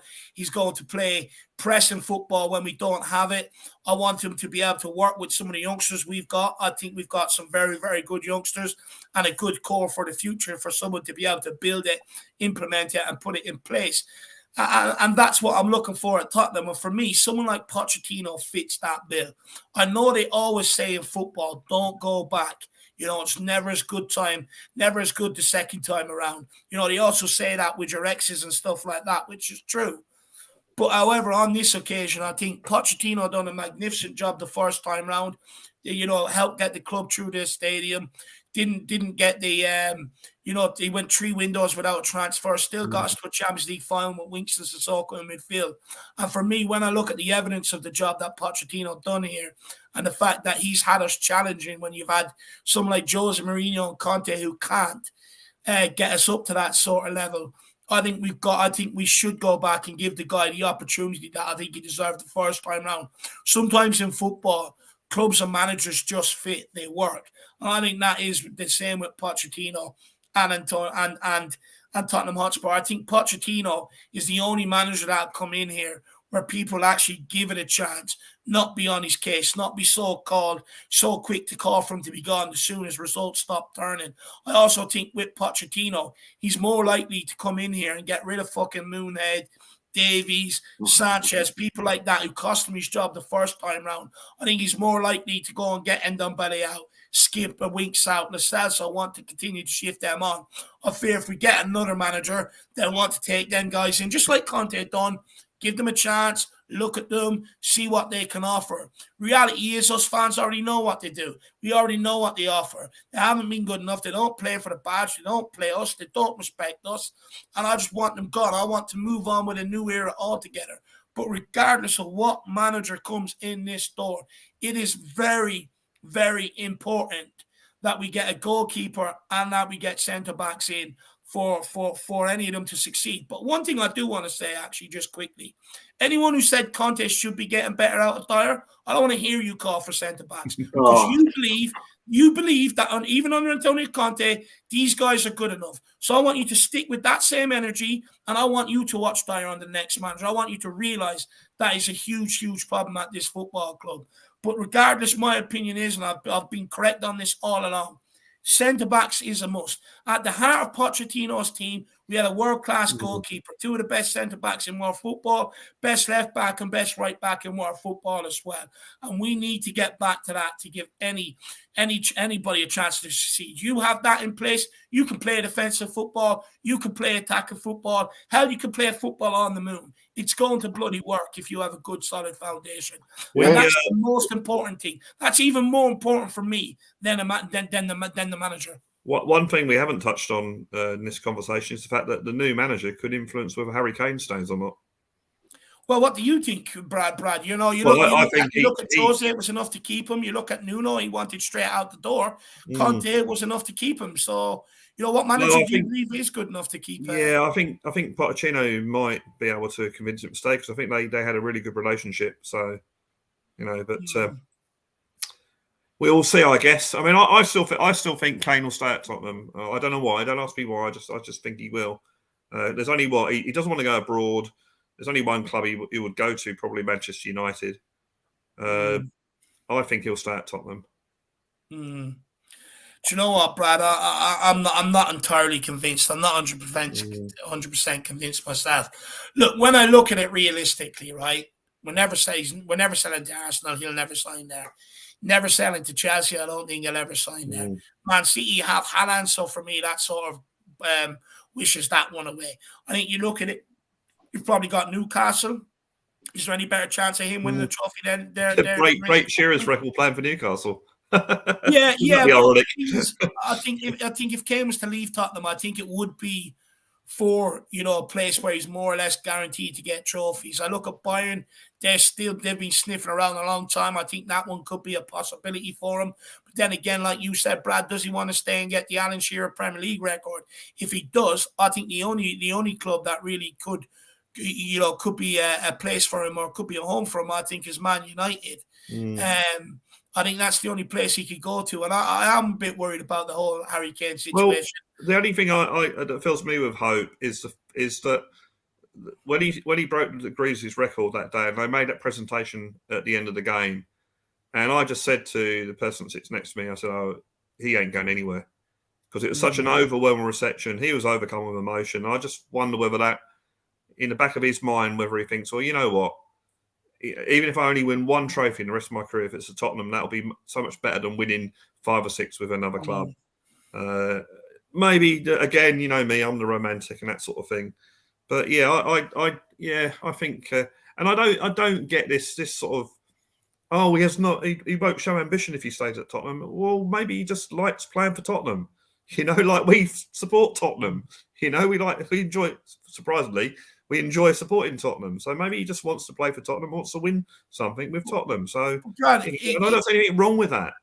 No, and it could easily come down to what Steven Gerrard, the reason why he ended up choosing to stay at Liverpool, where he said, look, at me, more for me to lift a Premier League trophy. Now, it didn't happen, but, you know, people don't throw that at him now since he's retired. You know, it's kind of like, you know, I'd rather lift it with Liverpool, and it means so much for me to lift it with Liverpool than it would with Chelsea, and that's why I ended up deciding to stay at Liverpool and stuff like that. So I agree with you, Brad. I don't really subscribe to that it makes him a loser or a failure. Don't take any notice what Steven Gerrard said about Kane not coming from Tottenham, blah blah blah. If you go onto Twitter, follow a guy called Kevin Hill. And other people have tweeted it, and it shows that Kane was born in Walthamstow, which is 4 miles away from Tottenham. Gerrard was born 10 miles away from Liverpool, and was an Everton fan. And there's a picture of a little young Gerrard in front of the 2 trophies with an Everton top on. So don't, you know, that bullshit he said last night about, you're true, what he said about winning something with Liverpool meant more to him, but he actually said winning something with Liverpool meant more to him than it would mean for Kane to win something with Tottenham. Oh, that's total rubbish, you know. And that's why I think Kane will stay. I think he will He loves the club. He's been at the club for so many years. His family are all Tottenham, you know. And I think, as you say, to win something with Tottenham is you know, it's far. I mean, let's look at us guys. If we thought, you know what, I'm going to follow Man City now.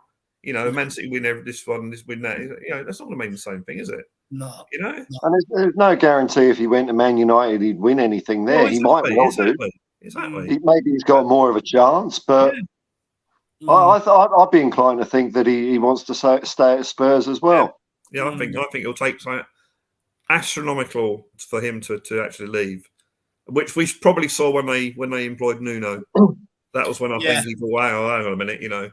So well, look, on that situation, the club did say, regardless whether he signs or not, they're not going to sell him. So hopefully they stick to that principle. But look, we are going to go on to maybe the last thing to talk about, sort of before we end off. So we've covered Conte, we've covered the board, Daniel Levy, we've sort of covered, you know, what managers we want in next. So we are going to talk a bit about Paratici. What I would say to everybody is, for the last section, please smash that like button. Please smash that subscribe button. And guys, feel free to get in a super chat with your thoughts, opinions. Everything. It really helps everything we're trying to do here with this channel, and it's a massive, massive help. But look, you know, let's talk about Paratici. His court hearing was cancelled today. He was due to be up in court over everything that's gone on recently, and that has been cancelled today. And I believe I've seen reports of it being put back to May. Yeah. So let me just get that report up and read it out to you guys. The preliminary hearing in the Prisma investigation involving Juventus, with Fabio Paratici named as one of the defendants, has been postponed to May the 10th, 2023, and was originally scheduled to take place today. So that maybe puts Paratici out of the woodwork a little, all the way up until May. So we'll see how that goes. But guys, you know, is he a guy that should be following Antonio Conte out the door? Because look, for me, I don't think his recruitment has been bad as everyone's made it out to be quite frank. I think he has done some right things. I think, don't get me wrong, he's got some things wrong as well. But all in all, I think the players I'm watching now are a bit more tolerable than, you know, or more tolerable than the players that I've had to suffer watching before that, especially in the likes of midfield. I like some of the options up front. I like our right wing-back options. However, he's completely failed to address a massive problem that was a problem under Nuno that helped get him sacked, and the same under Jose Mourinho, has been holding this club back, you know, which is that back line, which is that defence. You know, and someone like Conte, you would like to think maybe that should be the first thing he should have done. Centre backs, you know, we brought in a right wing back in January, but by then it was more or less far too late. You know, we need a new goalkeeper as well, and all we've done is bring in temporary solutions on that. So, Brad, or we'll start with you, Paul. Paul, do you think that Paratici should follow him out the door? And just quickly, the Owl says on Kane isn't going anywhere. He's top dog in the dressing room. Best time all scorer. He won't throw that away. With that, I hope you're right. You know, look, to be fair, you call a lot of things right. We go hiking. You speak to me about Tottenham. I'm sitting there. A lot of times I agree with you. Sometimes I'm sitting there going, nah, he's completely deluded. I wonder now I know where I get it from. But you know what? Months later, it ends up coming true, and I'm like, yeah, that fucker said it to me. So big now, lad. I hope you are right on this. But Paul, Paratici, do you think he deserves to go out the door with Conte? Because I'm seeing people asking for him to be gone. I think so. Just the whole cloud, you know, and we're just hanging around. Well, he can't do business in Italy. Will it get extended to Europe? Will he go to jail? I mean, I don't know. And overall, I mean, his recruitment, like after the January, he got Bentancur and Kulusevski, and I thought, oh yeah, this guy's on it. But then since then, summer turned out to be a bit. January was like useless, and like you say, there's no defenders coming in, which is like it's just.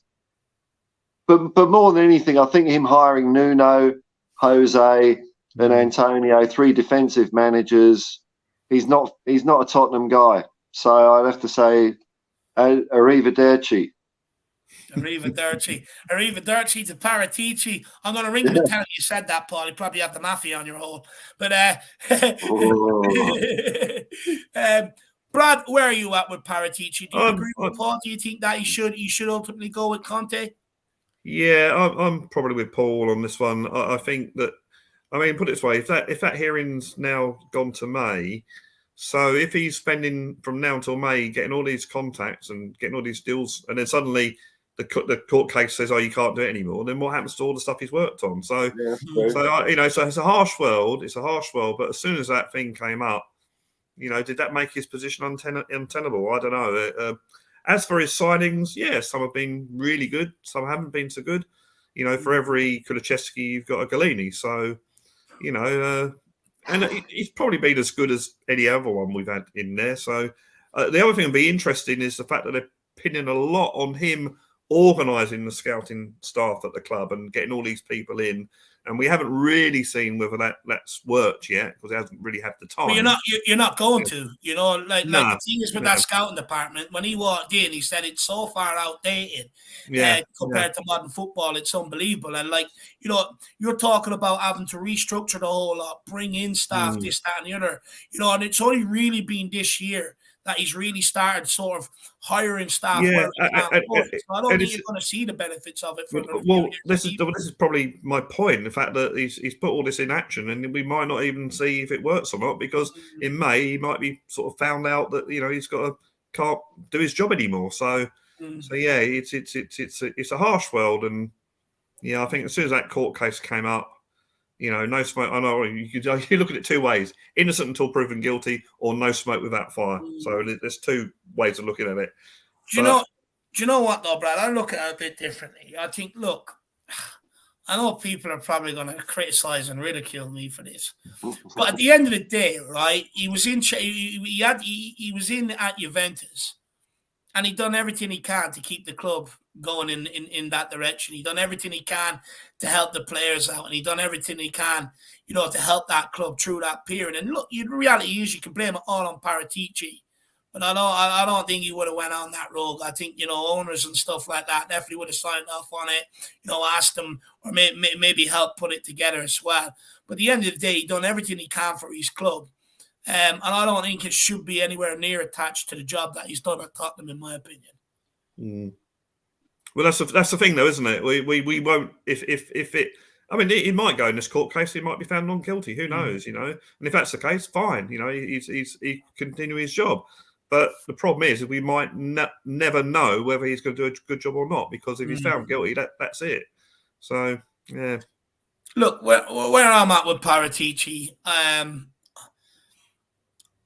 think not signing a centre back or getting that goalkeeper situation has really sort of cost us this season. I don't understand why it wasn't done sooner, but what I will say is the reality is we had so much to do. If we done centre back and goalkeeper, we'd be sitting here talking about backup wingers and another central midfielder and stuff like that. So there was so much to do. But I do think he's made it harder on himself by not bringing in the goalkeepers and centre-backs. But the reality is, if you look at his recruitment compared to Steve Hitchen, he's got so much more right than the guy in the job before him. He had a massive job on his hands trying to get rid of a lot of the shit that Steve Hitchen brought in here on big wages as well. And it's definitely had an impact on the job or how quickly he's been able to turn things around at Tottenham. But ultimately, like I said, well, why have we not done the centre-backs? We knew it needed to be done. At the end of the day, I get it. People were fooled by Dyer or Davies. And I can understand with Conte and Paratici, because they haven't been at the club for as long as others, that they were fooled by them, a bit of a turnaround in form, this, that, and the other. But the reality is they got hoodwinked and let down by them this season, just like the rest of us have done. Do I want Paratici to go? To be honest with you, I would like to keep him. I think he's done a good job in recruitment. I think we'll look back on it in maybe a year or two's time and say, do you know what, this player's done well, that player's done well. And my question would be, well, who recruited him? And it will come down to Paratici. I think there's some youngsters that he's brought in that there's a good platform for other managers to build off with that. And I also like some of the other players he's come in and brought into the starting 11. I think it's more tolerable and more bearable than what it was back before he got here. But the reality is we need things done a little bit quicker as well. So look, for me at the minute, I'm keeping the Don. I'm keeping Don Paratici here, and until we get, unless they find someone who they claim is better. Look, I would like Paul Mitchell to come back here. I think Paul Mitchell done a decent job, but I don't see him. I don't see him coming back to Tottenham anytime soon whatsoever. I think if you could get Pochettino and Mitchell together, I think it would be a very good match made in heaven. But I'm not sure that's the case.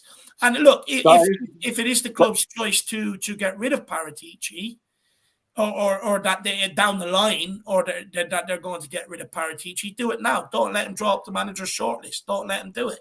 You take responsibility of that and sack the guy. So I don't really know what's going on. It's like the club, they sacked Conte, but they're still keeping Paratici here. They're still keeping Stellini here. And I'm a bit confused, to be honest with you. It's like, do they really want it gone, or, did they only sack Conte because the pressure from the media because of what he said and they more or less had to? I'm a bit confused, but sorry, Paul, go on. Yeah, so I've got to go, man. It's way past my bedtime. I'm knackered, so I'll say good night. Thanks for having me on. That was a lot of fun. See you, Brad.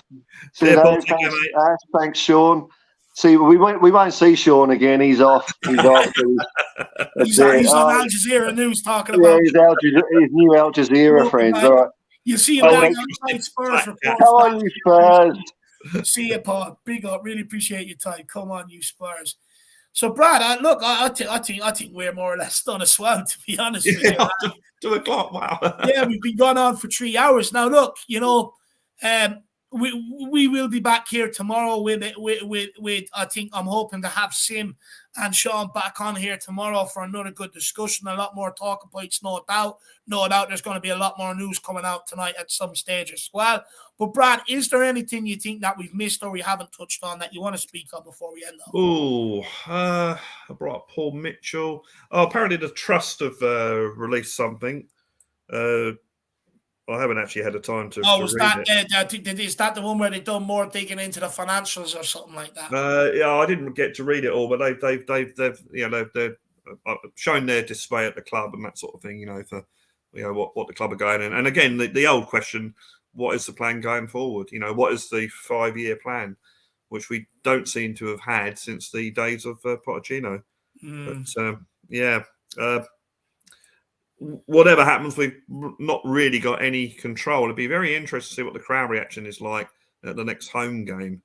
Oh, it's got to be toxic as fuck. And you know what? I hope it is, to be honest with you. I don't want to hear anyone say, get behind the team, get behind the lads. The reality is, fans have been doing that. I was there at AC Milan. Fans for the first 45 minutes fucking stood up. The whole South Stand didn't sit down for the first half. Stood up, singing, chanting, trying to get the reaction out of the boys. And they fucking didn't give it. I don't want to hear anyone about getting behind the team. Fans, ownership, they deserve to know and hear the unpleasant Spurs fans and know exactly why Spurs fans are unpleasant. Because if you don't do it, you're never, ever, ever going to get the change you desire. We've got to stop, get behind the team, get behind the players. The reality is they're not doing it for the fans. They're disrespecting us. They're shitting on the club jersey by getting all these managers sacked. By downing tools, going against them, moaning about training, this, that, and the other. So I encourage absolutely everybody, make sure the players and the board hear your displeasure. There's also interesting to see the first interview that Antonio Conte gives as well. I'm sure it'll come up. The question will come up. What happened. Be very. Never know. Sean might be interviewing him. Yeah. But anyway, that's it. Antonio Conte is gone. He's sacked. Arrivederci, senor. We're waiting to find out, who the next manager is. But until the end of the season, it's Stellini and Mason. I'm just flabbergasted. I'm just bored. I'm fed up. I just want the new direction and I want to go in it quick. So hopefully the club don't dilly-dally about and take 70-odd days to appoint a manager. That's it from myself and Brad. I'm off to the Aviva tonight to watch my Good luck, beloved David. Good Ireland luck. take on Les Blues, aka France. I'm going to be up there with my baguette, slapping people around the back of the head with them. Hopefully, we can get a result out of France tonight. If not, at least I get to watch world-class players in action like Mbappe and stuff like that. And guys, for myself, I'll see you all back here tomorrow. Regardless of what's going on at this club, I bloody love it. I can't take my mind off it. And I'll always be, come on, you Spurs. Come on, you Spurs. In Stellini we trust, maybe a bit too soon, I'm not sure.